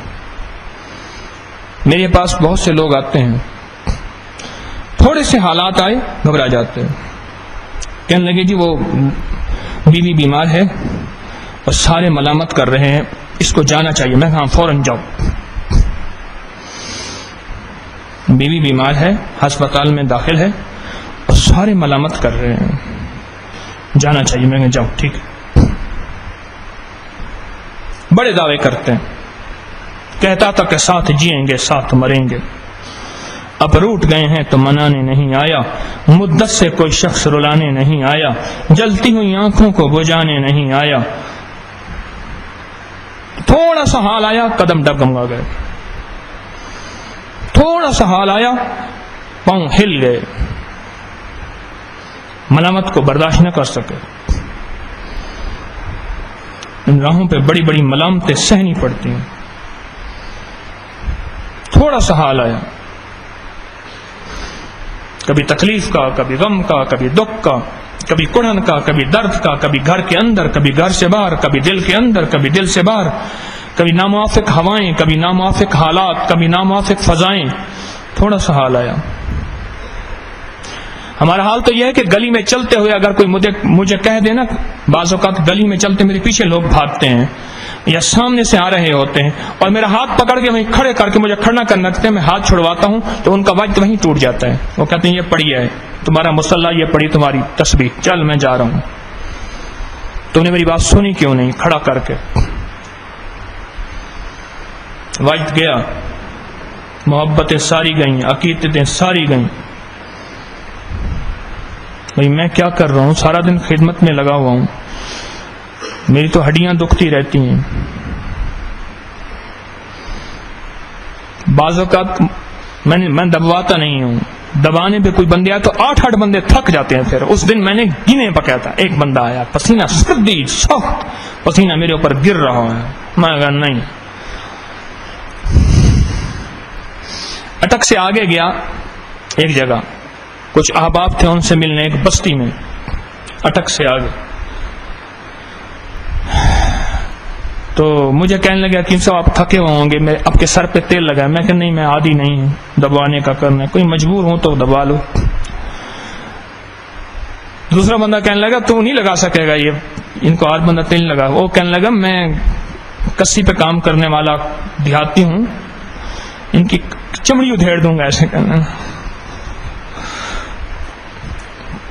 اس نے باقاعدہ پیچھے کرسی بنائی اور سر پہ تیل لگانے لگا. میں نے کہا اور زور لگا, اور زور لگا, اور زور لگا. چمڑی خشک ہو گئی, پتھر بن گیا. چکوال میں ایک دفعہ ہمارا یہ جنید بھی ساتھ تھا, اس نے اسپیشل کار پہ بندہ بلوایا. اس نے کہا ایک بندہ ہے بڑا سخت ہاتھ ہے اس کا, اس کو بلواتا ہوں. بلوائیں. بندہ کے سامنے آ کے کہنے لگا کہ سب ایسے ہاتھ باندھ کے تسی میرے پیو ہو. جنید ہی بیٹھا ہوا. میں نے کہا بھائی نہیں, خدا نہ خواستہ میں جان بوجھ کے ایسا نہیں کر رہا, اللہ مجھے معاف کر دے. جسم ہی ایسا سخت ہو گیا ہے, سر خشک ہو گیا. تو ہمارا وجہ تو یہیں گلی میں ختم ہو جاتا ہے, اور گھر میں اگر کوئی تکلیف ہو جائے تو استقامت تو وہیں ڈگمگا جاتی ہے. یہی موقع ہوتا ہے جمنے کا, جب ملامت برداشت کرنے کا موقع آئے, بس وہی سمجھ لے وجہ کا وقت ہے. ملامت برداشت کرنا,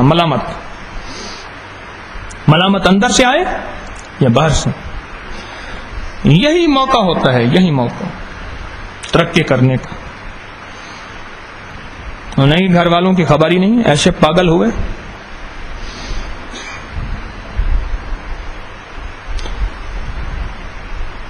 یہ وجدان ہے, یہ وجدان ہے. یہ جو انگریز ہے, یہ نیشنل جیوگرافی جو بناتے ہیں, سال ہر سال جنگلوں میں رہتے ہیں. ایک چونٹی کی رفتار اس پہ اتنا, چونٹی کی ایک ایک چال پہ, ڈھال پہ, اس کے گھروں پہ ریسرچ کی, چونٹیوں پہ کتابیں لکھتی, بڑے بڑے والیوم لکھتی ہے, شیروں پہ, ہاتھیوں پہ, سانپوں پہ, مکڑیوں پہ, سمندر کی دنیا پہ, فضاؤں کی دنیا پہ. یہ وجد ہے. گھر بھول گئے, زندگی بھول گئے. اور بعض سائنسدان لیبارٹریوں میں ایسے گھسے کہ ان کی لاشیں لیبارٹریوں میں ملی ہیں, بس وہیں بوڑھے ہو کے ختم ہو گئے, مر گئے. یہ وجد ہے, یہ دیوانگی ہے.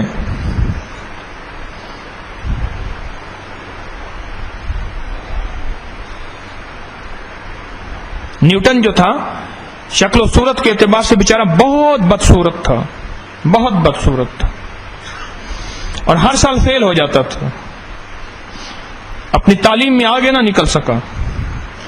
ایک دفعہ اس کے اندر وجد پیدا ہوا کہ بس اس کائنات کے نظام کو سمجھنا چاہیے، ایسا کیوں ہوتا ہے، بس اس کیوں نے اس کو جو گھمایا سال ہا سال، سال ہا سال، سال ہا سال، سوچتے سوچتے قدرت نے اسے آگاہی دی اور وہ وجد پہ پہنچا۔ وجد کہتے ہیں پا لینے کو، اس نے پا لیا۔ کوئی اللہ کی محبت میں، کوئی کملی والے کی محبت میں، کوئی مدینے والے کے عشق میں، اسی وجد میں آ جائے بس کام اس کا بن جائے گا۔ پھر اس پہ جو حالات آئیں، کبھی اندر سے اور باہر سے، ملامت، آج میرے دو لفظ یاد رکھنا، ملامت اندر سے بھی اور باہر سے بھی، دو ملامتیں۔ اندر کی ملامت وسوسے، شک، شبہ، بے یقینی، بے اعتمادی، اور باہر کی ملامت زمانے کی باتیں، گھر والوں کی باتیں، زمانے کی ایسی ملامت کہ بندہ کہے کہ بس میں کہاں پھنس گیا۔ جب دو ملامتیں اکٹھی ہوں اور پھر اس کے قدم نہ ڈگمگائیں اور یہ اپنے مضبوط قدموں کے ساتھ اپنی منزل پہ چلتا چلا جائے، چلتا چلا جائے، چلتا چلا جائے۔ جیسے میں مثال دیا کرتا ہوں، اذان دینے والا اپنی کانوں میں انگلیاں دیتا ہے اور اذان شروع کرتا ہے، دائیں بائیں دنیا جہان کا شور ہوتا رہے، دنیا جہان کی باتیں ہوتی رہیں، وہ اذان پوری کر کے کہتا ہے کیا بات ہے، اس سے پہلے انگلیاں نہیں نکالتا۔ اور دو کان اور دونوں انگلیاں، دو ملامتیں، دو کانوں سے مراد دو ملامتیں، ایک کان سے اندر کی ملامت اور دوسرے کان سے باہر کی ملامت۔ دو کان ہیں اس لیے کہ دو ملامتیں آئیں گی، کبھی اندر کی ملامت، کبھی باہر کی ملامت۔ یہ دو ملامتیں، ان دو ملامتوں میں جو شخص استقامت سے، مضبوط قدموں سے، طاقتور عزم سے، حوصلے سے، ہمت سے چلتا رہا، بس اس کو وہ منزل ملے گی جو کبھی سوچی نہیں ہوگی، وہ کمال تک پہنچتا ہے۔ دیکھو پانی نکلے گا نا 100 فٹ اکٹھا کھودنے سے نکلے گا، 10 فٹ وہاں کھودا، 10 فٹ وہاں کھودا، 10 فٹ وہاں کھودا، 10 فٹ، 10 فٹ کے 10 گڑھے کھود لیں، پانی نکلے گا؟ نکلے گا؟ 100 فٹ اکٹھا کھودنے سے، اور 100 فٹ اکٹھا کھودنا ایک بہت بڑی مشقت ہے۔ پتھر بھی آئیں گے، اس میں چٹانیں بھی آئیں گی، اس میں ریت بھی آئے گی، اس میں تیری کدالیں بھی ٹوٹ جائیں گی، اوپر سے مٹی بھی گرے گی، سب کچھ ہوگا، لیکن تیرا عزم جو ہے وہ پختہ ہو تو پانی نکل آتا ہے۔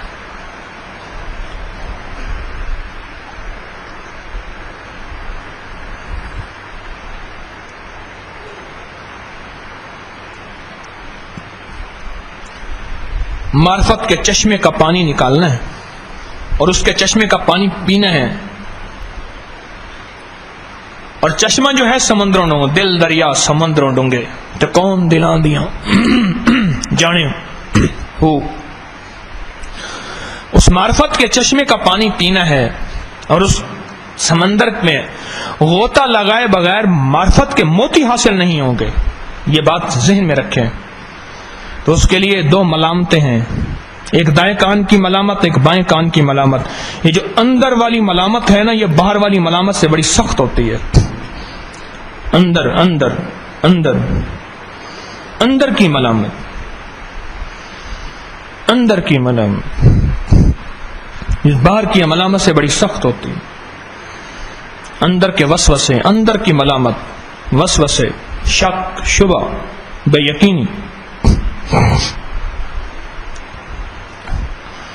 یہ وجدان کی دنیا کا جو راہی ہوتا ہے، میں نے آج وجد کو بھی تھوڑا سا کھولا ہے، اور جو وجدان پانے کے بعد اس وجد کو باقی رکھنے کے لیے جو چیز مطلوب ہے، وہ دو میں نے چیزیں عرض کی ہیں، ایک اندر کی ملامت اور ایک باہر کی ملامت۔ اگر یہ اس پہ جم گیا پھر یہ چلتا رہے گا، بس چلتا رہے گا، پکا چلتا رہے گا، پھر اس کو دنیا کی کوئی چیز ہلا نہیں سکتے۔ ابو ہریرہ فرماتے ہیں لوگ ملامتیں کرتے تھے مجھ پہ رضی اللہ عنہ۔ بعض اصحاب صفہ میں ایسے تھے جو اونچا اونچا ذکر کرتے تھے، اور بعض صحابہ فرماتے تھے، ایک صحابی نے عرض کیا صلی اللہ علیہ وسلم مفہوم ہے تو ریاکار ہے، آپ نے فرمایا تو نے اس کا دل چیر کے دیکھا، مفہوم ہے ریاکار ہے یہ کیا؟ ملامت صحابہ پہ ملامت آئی، اپنوں کی طرف سے بھی غیروں کی طرف سے بھی ملامت صحابہ پہ آئی، جنہوں نے چوکٹ مصطفیٰ کو کی دربانی کی صلی اللہ تعالی علیہ وسلم، مدینے والے کی چوکٹ کی دربانی کی، ان پہ ملامت آئی، صحابہ پہ ملامت آئی، بڑے بڑے صحابہ پہ ملامت آئی، ان پہ انگلیاں اٹھیں، ان پہ باتیں آئیں، لیکن انہوں نے برداشت کیا۔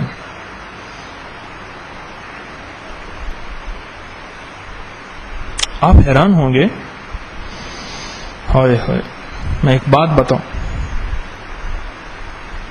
حضرت خواجہ عثمان صاحب رحمت اللہ علیہ، خواجہ سراج صاحب فرماتے ہیں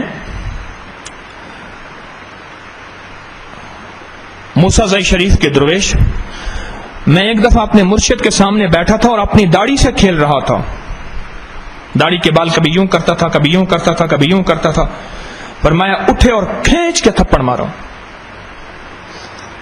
فرمایا تو ہمارے سامنے بیٹھتا ہے اور جو تجھے داڑھی سے کھیلنے کا خیال کیسے آ گیا؟ تیرا تو وجدان ایسے ہوتا مرشد سے حاصل کرنے کا، تجھے تو کسی چیز کا ہوش ہی نہ ہوتا، تجھے کیڑے کاٹ جائیں یا تجھے بچھو کاٹ جائے، تجھے چونٹی کاٹ جائے، تجھے پتہ ہی نہیں تو ہوتا، تو داڑھی سے کھیل رہا ہے، تیری محبت بھی کچی، تیرا عشق بھی کچا، تیرا وجدان بھی کچا ہے۔ اور میں وہ تھپڑ کیا تھا، وہ میرے دل کے 313 دریچے کھول گیا، میرے دل کے 313 دروازے کھول گیا۔ مرشد کی ڈانٹ اور سزا جس کو مل جائے اس سے بڑی کوئی سعادت نہیں ہوتی، اگر کوئی سعادت سمجھے تو، ابھی توہین نہ سمجھے۔ اور بعض اوقات سزا میں اور ڈانٹ میں وہ ملتا ہے جو بڑے بڑے چلوں میں نہیں ملتا۔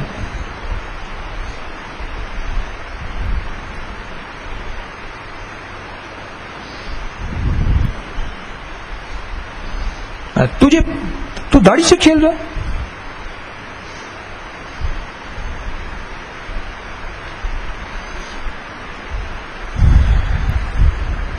وہ اتنا بھی برداشت نہیں کرتے تھے کہ میرے مرید کا نقصان ہو رہا،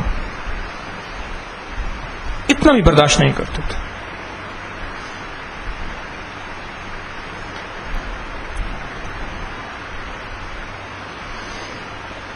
حضرت پیر فضل علی قریشی صاحب رحمۃ اللہ علیہ نے ایک مرید کے ذمے لگا دیا ایک کام، ایک دفعہ دیکھا تو اس نے اسے محسوس کیا، اس کی چال میں محسوس ہوا کہ اس نے بوجھ سمجھا ہوا ہے، اسے بلایا، کہنے لگا فقیرہ تو نے اپنے آپ کو میرے حوالے کیا ہے کچھ بنانے کے لیے، تو معالج دیکھتا ہے اس کو کون سی دوا موافق ہوگی، کڑوی، پھیکی، گولی، کیپسول، ٹیکا، سرجری، کون سی دوا موافق ہوگی؟ ڈاکٹر دیکھتا ہے نا، سب کو ایک دوا ملتی ہے کیا؟ تو فقیرہ ہم نے تجھے یہ خدمت ذمہ لگا دی ہے، اس کو سعادت سمجھے گا تو اس خدمت کے ذریعے تجھے بہت بڑا مقام ملے گا، ورنہ ہمارے پاس اس کے علاوہ کوئی علاج نہیں، اگر تجھے یہ علاج تیرے موافق نہیں ہے تو فقیرہ تجھے اجازت ہے کہیں اور چلا جا، ہمارے پاس تیرا یہی علاج ہے۔ وہ کہنے لگا، وہ مرید بس وہ کہنے لگا مجھے سمجھ آ گئی، اور اس کے بعد میں نے اس خدمت کو جو سعادت سمجھا اور واقعی مجھے جو ملا پھر اس خدمت کے ذریعے ملا۔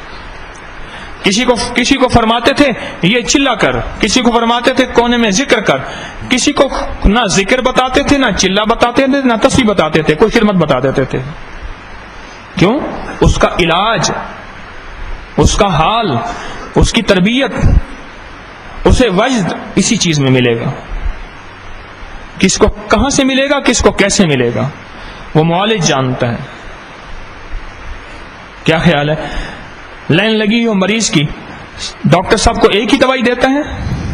اگر وہ ہمارا معالج ہمیں کوئی دوائی دے دے تو اس دوائی پہ اعتراض کرتے ہیں یا کہتے ہیں ٹھیک ہے ہو الشافی والکافی کہتے ہیں، یا اعتراض کرتے ہیں؟ اس لیے کہتے ہیں کہ علاج میں اگر معالج پہ اعتماد نہ ہو تو سونے کی بنی ہوئی، ہیروں کی بنی ہوئی دوائی بھی دے تو فائدہ نہیں ہوگا. اور علاج میں اگر معالج پہ اعتماد ہو تو مٹی اور خاک کی چٹکیاں بھی اٹھا کے اس میں فائدہ ہو جاتا ہے. مرشد پہ اعتماد علاج کی دنیا میں پہلا اور آخری سبق ہے، پہلا اور آخری سبق ہے. اور اعتماد کو کھونے کے لیے دو چیزیں آئیں گی، اندر اور باہر کی ملامت. تو ہم نے وجد کی دنیا میں جانا ہے. آج کا سبق پیر علی حجویری رحمت اللہ تعالی علیہ، اللہ ان کی قبر کو کروڑوں نور سے بھر دے، انہوں نے جو سبق دیا ہے کشف المحجوب کا، وہ یہ سبق ہے کہ وجد اور حال، اور وجد و حال یہ ہے کہ بس جو یندہ یا بندہ پھر جب پیچھے پڑ گیا تو پا لیتا ہے.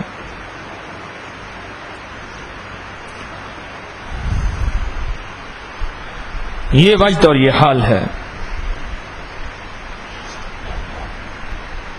میرے دل میں تھا کہوں گا اس سے جو دل پہ رنج و ملال تھا، جب وہ آ گیا میرے سامنے تو نہ رنج تھا نہ ملال تھا. پس پردہ سن کے تیری صدا میرا شوق دید جو بڑھ گیا، مجھے اس طرح بے کمال تھا، یہی وجد ہے یہی حال تھا. ملا تو برسوں کے بعد بھی میرے لب پہ کوئی گلا نہ تھا، اسے میری چپ نے رلا دیا جسے گفتگو میں کمال تھا. جب وہ آ گیا میرے سامنے تو نہ رنج تھا نہ ملال تھا، یہی وجد تھا یہی حال تھا.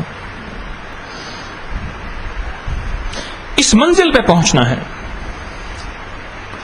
اس منزل پہ پہنچنا ہے، اس منزل پہ پہنچنا. جب یہ منزل پہنچیں گے نا، بعض درویش بالکل ان پڑھ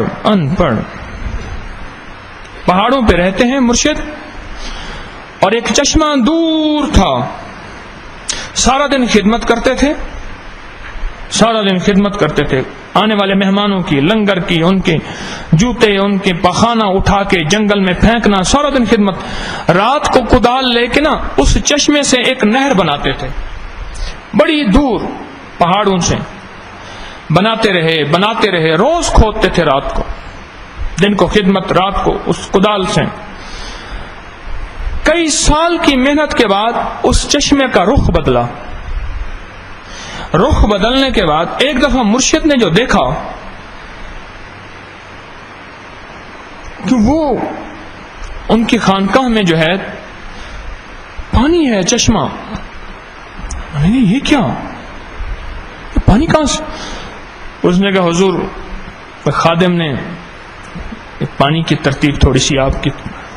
کیسے پانی ہمارے ہاں کیسے آ گیا؟ انہوں نے کہا حضور وہ چشمہ تھا نا دور وہاں، تو یہ غلام پر پانی بھرنے جاتے تھے، آنے والوں کو تکلیف ہوتی تھی، تو میں نے کہا بس آپ کی خدمت میں ہوں.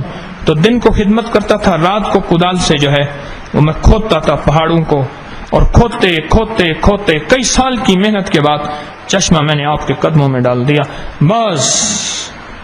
بس ایک بجلی سے پہلے کوندی، پھر اس کے آگے خبر نہیں ہے، مگر جو پہلو کو دیکھتا ہوں تو دل نہیں ہے، جگر نہیں ہے. بس یہ خدمت جو ایسی لگی اللہ جل شانہ نے، وہ کہتے نا شالا تجھے کوئی نظر لگ جائے، نظر بری بھی لگتی ہے اور اچھی بھی لگتی ہے، اور بری نظر جو ہے نا وہ بھی اچانک لگتی ہے، اور اچھی نظر بھی اچانک لگتی ہے. یہ بھی بتا دوں، مجھے ایک بندہ کہنے لگا مجھے اچھی نظر لگا دیں. میں نے کہا جا لگتی اچانک ہے، لگائی نہیں جاتی، لگتی ہے. مجھے ایک بندہ کہنے لگا جی اچھی نظر لگا دیں. آپ سے سنا تھا نظر بری بھی لگتی ہے اچھی بھی لگتی ہے، نظر لگا دیں. میں نے کہا دیوانہ اچانک لگتی ہے. اور ایسے لگتی ایسے ہے جیسے میں نے عرض کیا کہ ایک ہے دعاؤں کے لیے کہنا، ایک ہے دعائیں لینا، اندر سے نکلوانا، اور جو اندر کی دعائیں نکلتی ہیں نا وہ ایسی ہی ہے. اس طرح محنت، اس طرح مجاہدہ، اس طرح خدمت کرتے کرتے ایک وقت آتا ہے کہ اندر سے دعائیں نکلتی ہیں، اور ایک وقت آتا ہے کہ ایسے نظر لگتی ہے، بس وہ نظر ایسی ہوتی ہے کہ وہ کھا جاتی ہے. جیسے نظر بد کھا جاتی ہے نا، اس طرح اچھی نظر بھی کھا جاتی ہے. نظر بد جسم کو کھا جاتی ہے، اور اچھی نظر بری دنیا کو کھا کے اچھی دنیا کو سامنے لاتی ہے، اور پھر دل کی دنیا آباد ہو جاتی ہے. دل کی دنیا آباد ہو جاتی ہے، دل کی دنیا آباد ہو جاتی ہے. پر اچھی نظر لگ گئی اس درویش کو،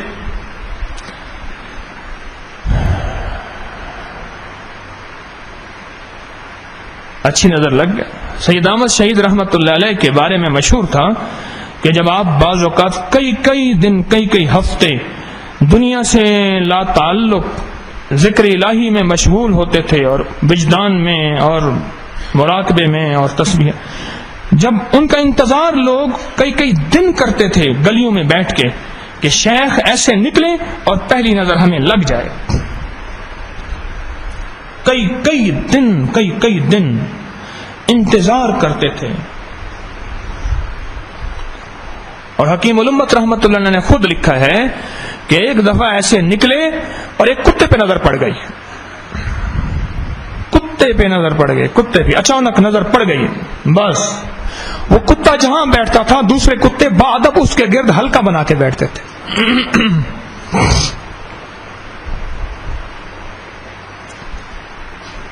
ہاں، لوگ کئی دن رات گلیوں میں ان راہوں میں پڑے رہتے تھے. ایک دفعہ بندہ کہنے لگا کہ میں حضرت کے ہاں گیا تو رات کو جاؤں تو فجر کی نماز سے پہلے کوئی آئے تو روشنی ہو جائے. میں نے کہا یہ کون ہے؟ تو ایک بندہ تھا.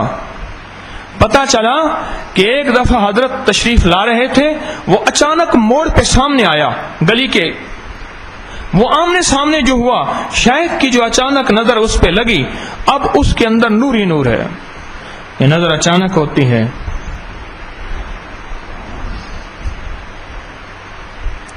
اور ملتی اس کو ہے جس کے اندر وجد ہوتا ہے، اور وجد اسے ہوتا ہے جو دیوانگی کی حد تک پہنچ چکا ہوتا ہے. اور دیوانہ وہ ہوتا ہے جو ساری ملامتوں سے نکل کے بازی لے جاتا ہے. ہاں، دیوانے کو ملامتیں نہ ملیں نہ، اگر ملامتیں نہیں ملی پھر دیوانہ نہیں ہے. اگر ملامتیں نہیں ملی پھر اندر اور باہر کی ملامت ہے، پھر وہ دیوانہ نہیں ہے، پھر وہ فرزانہ ہے. فرزانہ کسے کہتے ہیں؟ عقل مند، عقل کو لے کے چلنے والا. زمانے کو بھی ساتھ لے کے چلنا ہے سب کو. میں بھی کہتا ہوں سب کو ساتھ لے کے چلیں، لیکن بعض دیوانگیاں ایسی ہوتی ہیں کہ اس میں بڑی ملامتیں سہنی پڑتی ہیں، سننی پڑتی ہیں. یہ ہے وجد، یہ وجد ہے، اور یہ حال ہے. اس کا ذرہ جس کو نصیب ہو جائے خوش قسمت. اس کا ذرہ جس کو نصیب ہو جائے وہ خوش قسمت. مجھے بھی ہو جائے، آپ کو بھی ہو جائے. مجھے جیسے میں نے ابھی درس میں بتایا نا کہ چاچا بھورل مر گیا، اسی 1-2 دن پہلے استاد عبد المالک صاحب بھی فوت ہوئے. اچانک 2 جھٹکے لگے مجھے.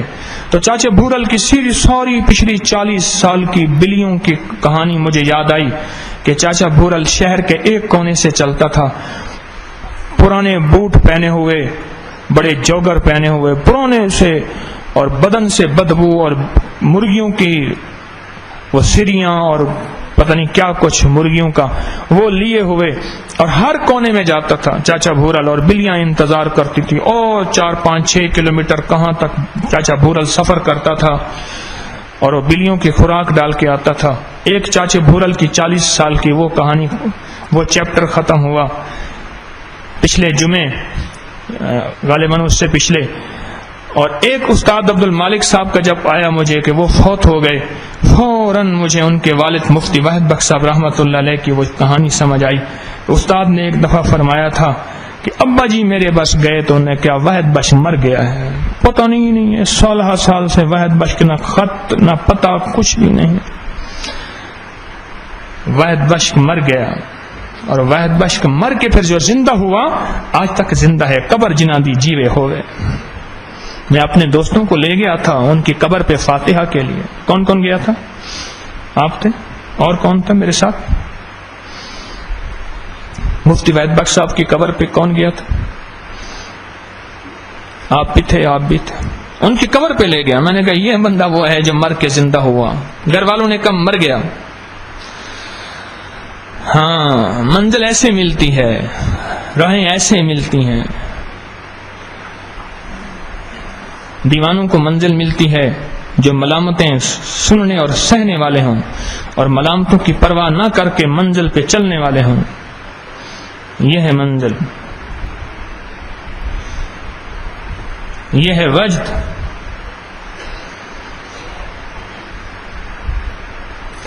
اس وجد کے راہی تو بنے، پہلا قدم تو اٹھائیں.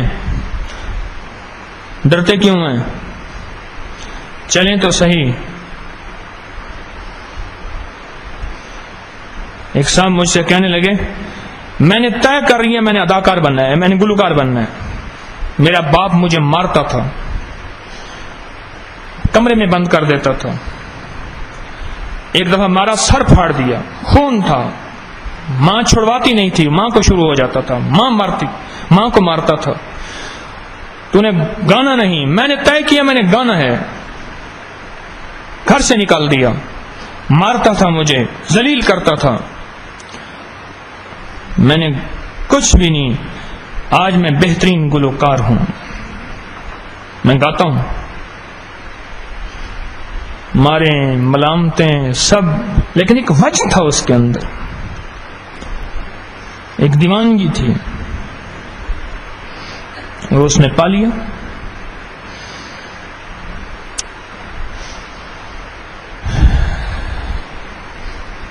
اب ہم بیٹھ کے مراقبہ کریں گے، اور یہ مراقبہ بھی وجدی ہے.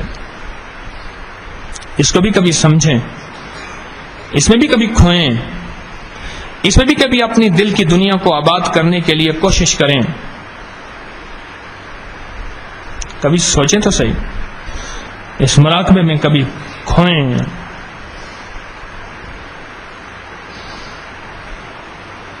بڑی انوکھی لذت والی چیز ہے یہ. لذت آشنائی ویسے بھی انوکھی چیز ہے. کیا خیال ہے؟ انوکھی نہیں ہے؟ لذت آشنائی انوکھی ہے، اور مراقبہ تو لذت آشنائی کی آخری چیز ہے. اس سے تو جو لذت ملتی ہے، سبحان اللہ. تو مراقبے میں اپنے آپ کو کھپائیں. تھوڑا سا وقت روز دے دیا کریں، 5-10 منٹ دے دیا کریں.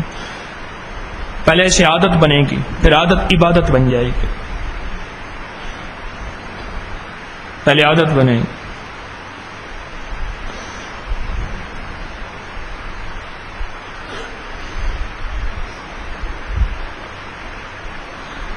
مجھے ایک صاحب کہنے لگے، میں ایک پروگرام دیکھ رہا تھا تو کہنے لگے پروگرام دیکھ رہا تھا تو ایک گلوکار جو ہے، ایک گلوکار،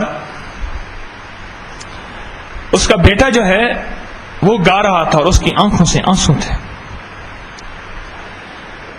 عطا اللہ عیسیٰ کہنے لگا بیٹا، اس کا نام سامل ہے غالباً، کہنے لگا وہ گا رہا تھا اور اس کی آنکھوں سے آنسو تھے. تو پوچھا کیا خیریت تو ہے؟ کہا کہ میری ساری زندگی کی محنت میں مجھے خوشی ہو رہی ہے کہ میرا بیٹا اتنا اچھا گاتا ہے. میں نے ساری زندگی بیٹے پہ محنت کی کہ میں نے اپنی گائیگی میں نام پیدا کیا ہے، تو میرا بیٹا بھی نام پیدا کرے. ایک بات بتاؤں، کبھی توجہ بھی لے لیا کریں.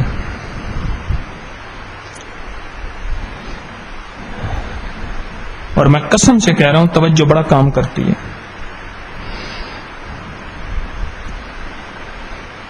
کیا کہانیاں سناؤں توجہ کی.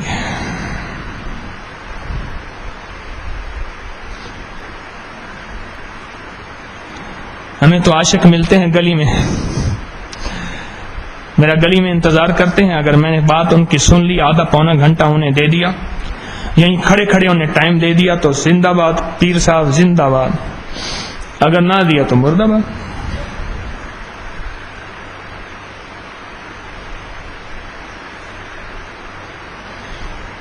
توجہ توجہ.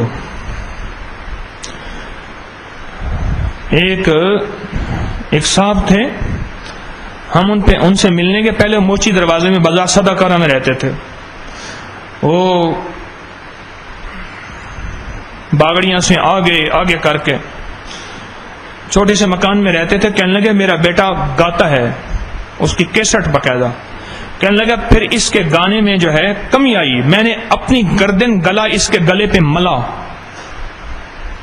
میں بھی گاتا تھا، بوڑھا فوت ہو گیا ابھی. میں نے اپنی گردن اس کی گردن پہ ملی. جب میں نے اپنی گردن اس کی گردن پہ ملی تو بس پھر یہ بہترین گلوکار بن گیا.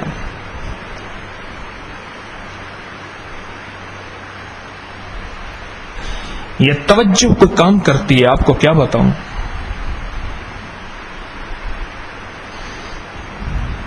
آخری جب الوداع تھی نا، میرے حضرت تشریف لے جا رہے تھے مدینہ منورہ جنت البقیع میں قبر کے لیے، اور مجھے خدمت سونپی. وہ ایک منظر تھا، میں نے 1-2 دفعہ بیان کیا، زیادہ بیان کرنے کی ضرورت ہی نہیں ہوتی، دل ساتھ نہیں دیتا. تو آخری وقت میں ملاقات کی، سب سے مصافحہ فرمایا، تو مجھے پکڑ کے اپنے گلے لگایا. بہت دیر تک گلے لگائے تو مجھے محسوس ہوا کہ حضرت کے آنسو گر رہے ہیں، اور بہت دیر تک گلے سے لگائے رکھا، اور آخر میں تھوڑا سا بھینچا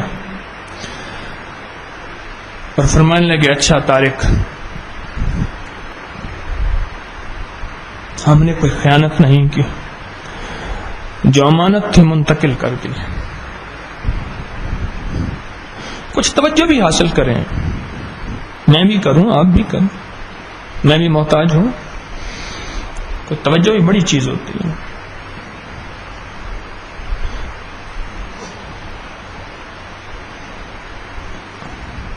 دیوانوں کو ملتی ہے،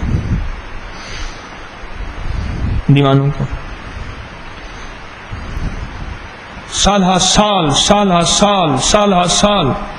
چلتا رہا عشق سے، سچائی سے. مرشد کو دھوکہ نہیں دیا، چلتا رہا. اور بعض اوقات مجھ جیسا بندہ نااہل ہو، 2 نمبر ہونا اگر، اور یہ چلنے والا 1 نمبر ہونا، اللہ کی قسم، رب کعبہ کی قسم، اللہ غیب سے اس کو دے دیتا ہے. یہ 1 نمبر، حکیم طارق جیسا مرشد 2 نمبر، اس کی طلب 1 نمبر، اس کی چاہت 1 نمبر، اس کا وجدان 1 نمبر، اس کا وجد 1 نمبر. چلتا رہا سال خلوص سے. بس رحمت الہی کو پھر جوش آتا ہے، پھر رحمت الہی موجوں پہ آتی ہے. پھر تو وجد دکھاتا ہے، پھر اللہ کی رحمت کو وجد آ جاتا ہے خود. پھر اللہ کہتا ہے اتنا خلوص دل سے یہ چل رہا، اس کو ملا نہیں. اس لیے فرمایا جو بندہ ساری زندگی اخلاص مانگتا رہا، کوشش کرتا رہا، اور ساری زندگی مخلصین میں نہیں، اخلاص اسے نہیں ملا، اور میں مرنے سے پہلے اللہ جل شانہ پہلے اسے اخلاص دیں گے، پھر روح نکالیں گے، پھر موت دیں گے. 1 نمبر بن کے، یہ مخلص بن کے چلتا رہا، مخلص بن کے چلتا رہا. اور جس کے لیے خدمت کرتا رہا مجھ جیسے کے لیے وہ 2 نمبر تھا، اللہ اس 2 نمبر کو بھی دیکھتا رہا، اللہ 1 نمبر کو بھی دیکھتا رہا۔ اللہ کہتا ہے اچھا ٹھیک ہے، یہ تو خود ہی 2 نمبر تجھے کیا دے گا، تو نے میرے لیے کیا تھا، چلا پھر میں تجھے دوں گا، پہلے ہی تو میں نے ہی دینا تھا، اس نے دینا ہی کہاں تھا۔ اس لیے جو کہتے ہیں نا جتنی خدمت کرنی ہے کچھ نہیں ملے گا، وہ دیوانے ہیں، ان سے کہہ دو خدمت کرتے رہو۔ ہمارے یہاں ایک بندہ خدمت کرتا تھا، وہ چھوڑ گیا، اس کی نشست پہ دوسرا آ کے بیٹھا، اس نے بہت باتیں کی، میں صرف ایک بات کہتا ہوں، اس کو کہتا ہے تو نے یہاں خدمت جتنی کرنی ہے کر لے، کچھ نہیں ملے گا یہاں سے۔ ہاں ہمارے دفتر میں خدمت کرتا تھا، دفتر میں خدمت کرتا تھا، اور اس کے ساتھ فقیر نے محبت کی انتہا کی، وہ میرا اور اللہ کا معاملہ، ٹھیک۔ اس کی نشست پہ دوسرا آ کے بیٹھا نا تو باتوں باتوں میں کہنے لگا اسے جتنی تو نے کرنی ہے کر لیں، یہاں سے کچھ نہیں ملے گا، اور پھر جگہ جگہ بھی اور بہت باتیں کی، اور قدرت کا نظام یوں گھومتا رہا، اس کا ککھ نہیں بچا۔ بچنا کیسے تھا، ابھی اور بھی نہیں بچے گا، کیوں؟ بعض اوقات بعض کے لیے بد دعائیں نہیں کی جاتی ہیں، اس کو تسبیح خانے کی بد دعائیں خود بخود لگ جاتی ہیں اور اس کا تعاقب کرتی ہیں، اس کا تعاقب اب بھی کر رہی ہیں، بس اتنی بات کافی سمجھدار کے، اس کا تعاقب اب بھی کر رہی ہیں۔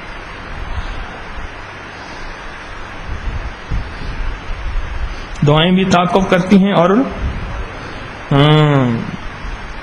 کرتی ہیں، کیسے نہ کریں۔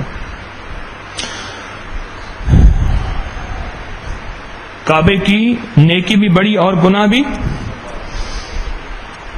یہ خدا نہ خواستہ کعبہ نہیں ہے، خود میں مثال دے رہا ہوں، کہیں اس مثال کو ادھر نہ لے جانا، کعبہ کعبہ ہے اور کائنات میں ایک ہی جگہ ہے صرف۔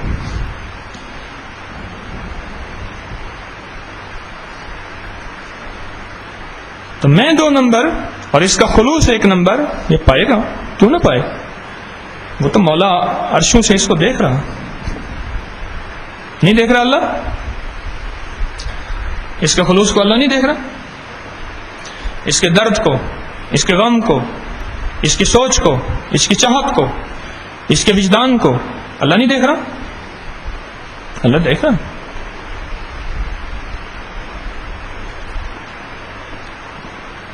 اور اللہ اس کو دیتے ہیں۔ اس لیے میں اکثر عرض کیا کرتا ہوں، حلقہ کشف المحجوب سنا کرو، یہ باتیں نکلتی ہیں اندر سے میرے، آپ نے محسوس نہیں کیا؟ کشف المحجوب کے حلقے میں باتیں میری اور ہوتی ہیں، جمعرات کے درس میں باتیں اور ہوتی ہیں، یہاں لے جا میرا اور ہوتا ہے، اندر سے نکالی جاتی ہیں، بے ساختہ میں بول رہا ہوتا ہوں، سچ کہہ رہا ہوں میں نے حضرت رحمت اللہ علیہ کی، یہ میں سچ ہے، ممبر پہ بیٹھا ہوں، حضرت رحمت اللہ علیہ سے کشف المحجوب پڑھی تھی، اس کے بعد نہیں پڑھی، یہ کتاب میرے پاس نہیں ہوتی، یہ ہفتے کے بعد مہینے کے بعد یہ دفتر والوں کے پاس آ کے رکھ دیتے ہیں سامنے، میں اس سے پہلے کوئی تیاری نہیں کر کے آتا، وہ حضرت سے پڑھی تھی، لیکن بس جب میں بیٹھتا ہوں کچھ ایک طاقت ہوتی ہے روحانی جو آ کے میرے سامنے وہ سارے اسباق کھولتی چلی جاتی ہے، محض اللہ کے فضل سے، محض اللہ کے فضل سے، محض اللہ کے فضل سے، ذالک فضل اللہ، اندر سے کھلتے چلے جاتے ہیں وہ سارے دریچے۔ میں اس لیے کہتا ہوں کہ جو میرے ساتھ چلنے والے روح کی دنیا کا سفر کرنے والے ہیں، وہ اگر حلقہ کشف المحجوب میں شامل نہیں ہو سکتے، سنا ضرور کریں کسی بھی ذریعے سے۔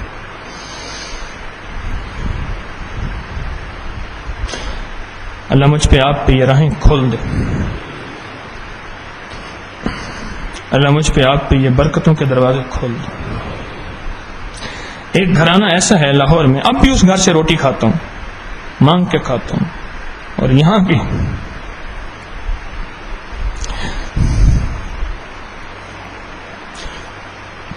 تسبیح خانے کی دعائیں اس گھرانے کے پیچھے ان کی نسلوں کا تعاقب کر رہے ہیں۔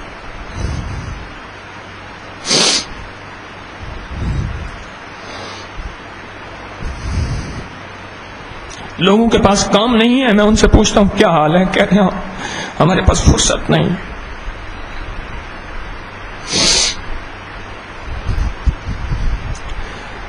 بس وجدان سے چلتے جائیں، اللہ سے مانگتے جائیں. مجھے دیکھ کے نہ چلنا، میں تو اپنے آپ کو ایک نمبر کہہ ہی کہاں رہا ہوں. میں نے اپنے آپ کو کہاں کہا ہے میں ایک نمبر. میں بیٹھ کے نا بعض وقت اللہ سے کہتا ہوں مولا مجھے بہت سارے لوگ، چند لوگ ایک نمبر کہتے ہیں، تو خود ہی تو کہتا ہے میرے بندے تو تھا تو 2 نمبر، لیکن چند لوگ تجھے 1 نمبر کہہ رہے تھے، جا تجھے میں نے 1 نمبر کر دیا. حدیث میں آتا ہے، مفہوم ہے، حدیث میں آتا ہے. اللہ کہتا ہے میرے بندے تو 2 نمبر تھا، کچھ لوگوں نے کہہ دیا 1 نمبر ہے، چلو جا پھر میں نے تجھے 1 نمبر میں شامل کر دیا، شمار کر دیا. یا اللہ مجھے کچھ لوگ 1 نمبر کہتے ہیں، تو اللہ تو خود ہی تیرے حبیب کا فرمان ہے، مفہوم ہے، مولا پھر تو ان کی لاج رکھ لے، ایسا کر دے. تیرے لیے کون سی دیر ہے، تیرے لیے کون سی دیر.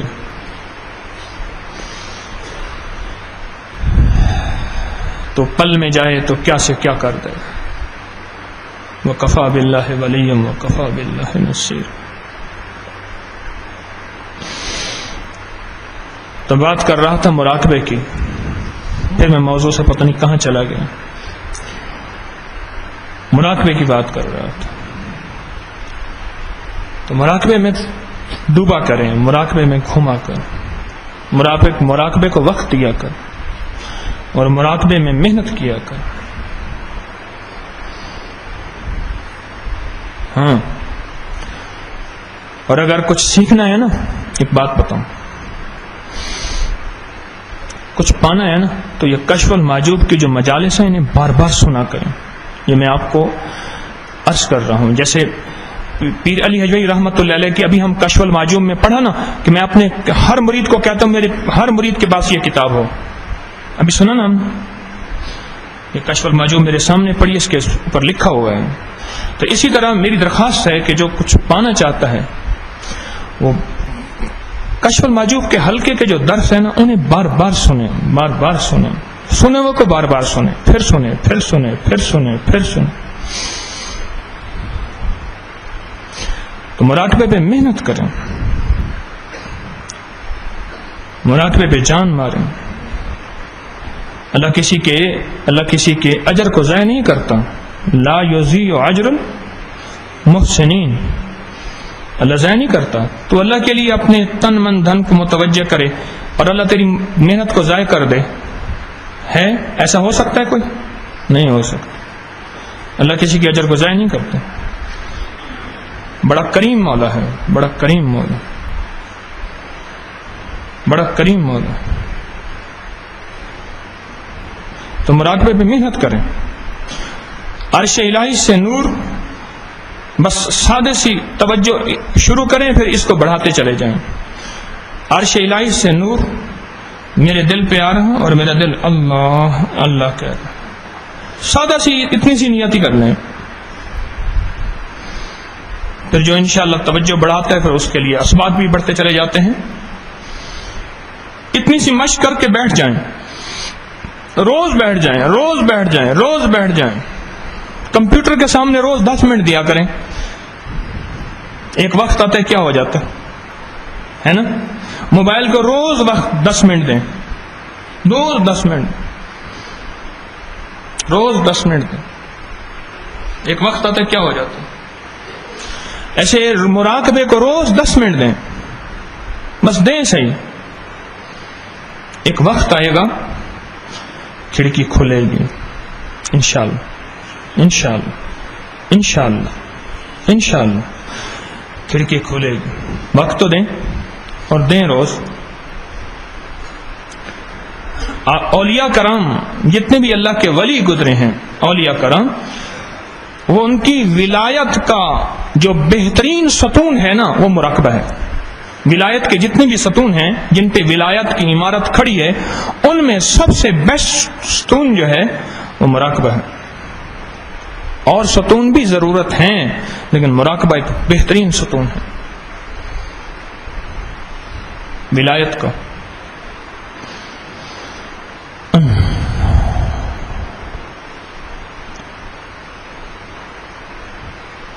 سبق چلتے جائیں گے، اللہ سکھاتا چلا جائے گا۔ دیکھو جو اللہ کے لیے چلتا ہے نا، پھر اس کی غیب سے اللہ خود تربیت کرتا ہے، ٹھیک ہے؟ اب مراقبہ کرتے ہیں۔ لا الہ الا اللہ محمد الرسول اللہ۔ اللہم صلی علی محمد عبدک ورسولک وصلی علی المؤمنین والمؤمنات والمسلمین والمسلمات یا اول الاولین ویا آخر الآخرین یا ذی القوة المتین یا راحم المساکین یا راحم المساکین یا راحم المساکین یا راحم المساکین یا ارحم الراحمین یا اکرم الاکرمین یا اجود الاجودین یا ذا الجلال والاکرام یا ذا الجلال والاکرام یا ذا الجلال والاکرام۔ استغفر اللہ الذی لا الہ الا هو الحی القیوم واتوب الیہ۔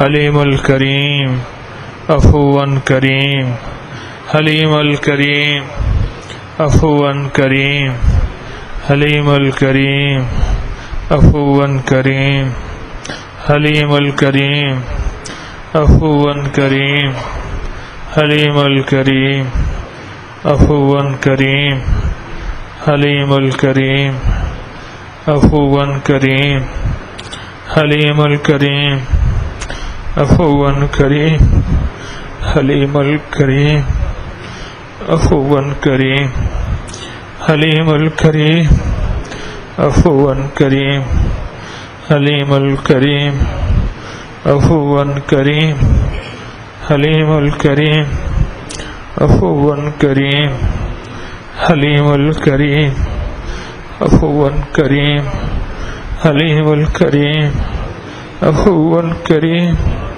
حلیم الکریم عفوا کریم، حلیم الکریم عفوا کریم، حلیم الکریم عفوا کریم، یا کریم یا کریم یا کریم یا کریم یا کریم یا کریم یا کریم یا کریم یا کریم یا کریم یا کریم۔ وصلی اللہ علی النبی الکریم، وصلی اللہ علی النبی الکریم، وصلی اللہ علی النبی الکریم، وصلی اللہ علی النبی الکریم، نبی الکریم، وصلی اللہ علی النبی الکریم وعلی آلہ وصحبہ واہل بیتہ اجمعین آمین برحمتک یا ارحم الراحمین۔ 10 منٹ تک انشاءاللہ نماز کھڑی ہو جائے گی، فوراً تیاری کر لیں۔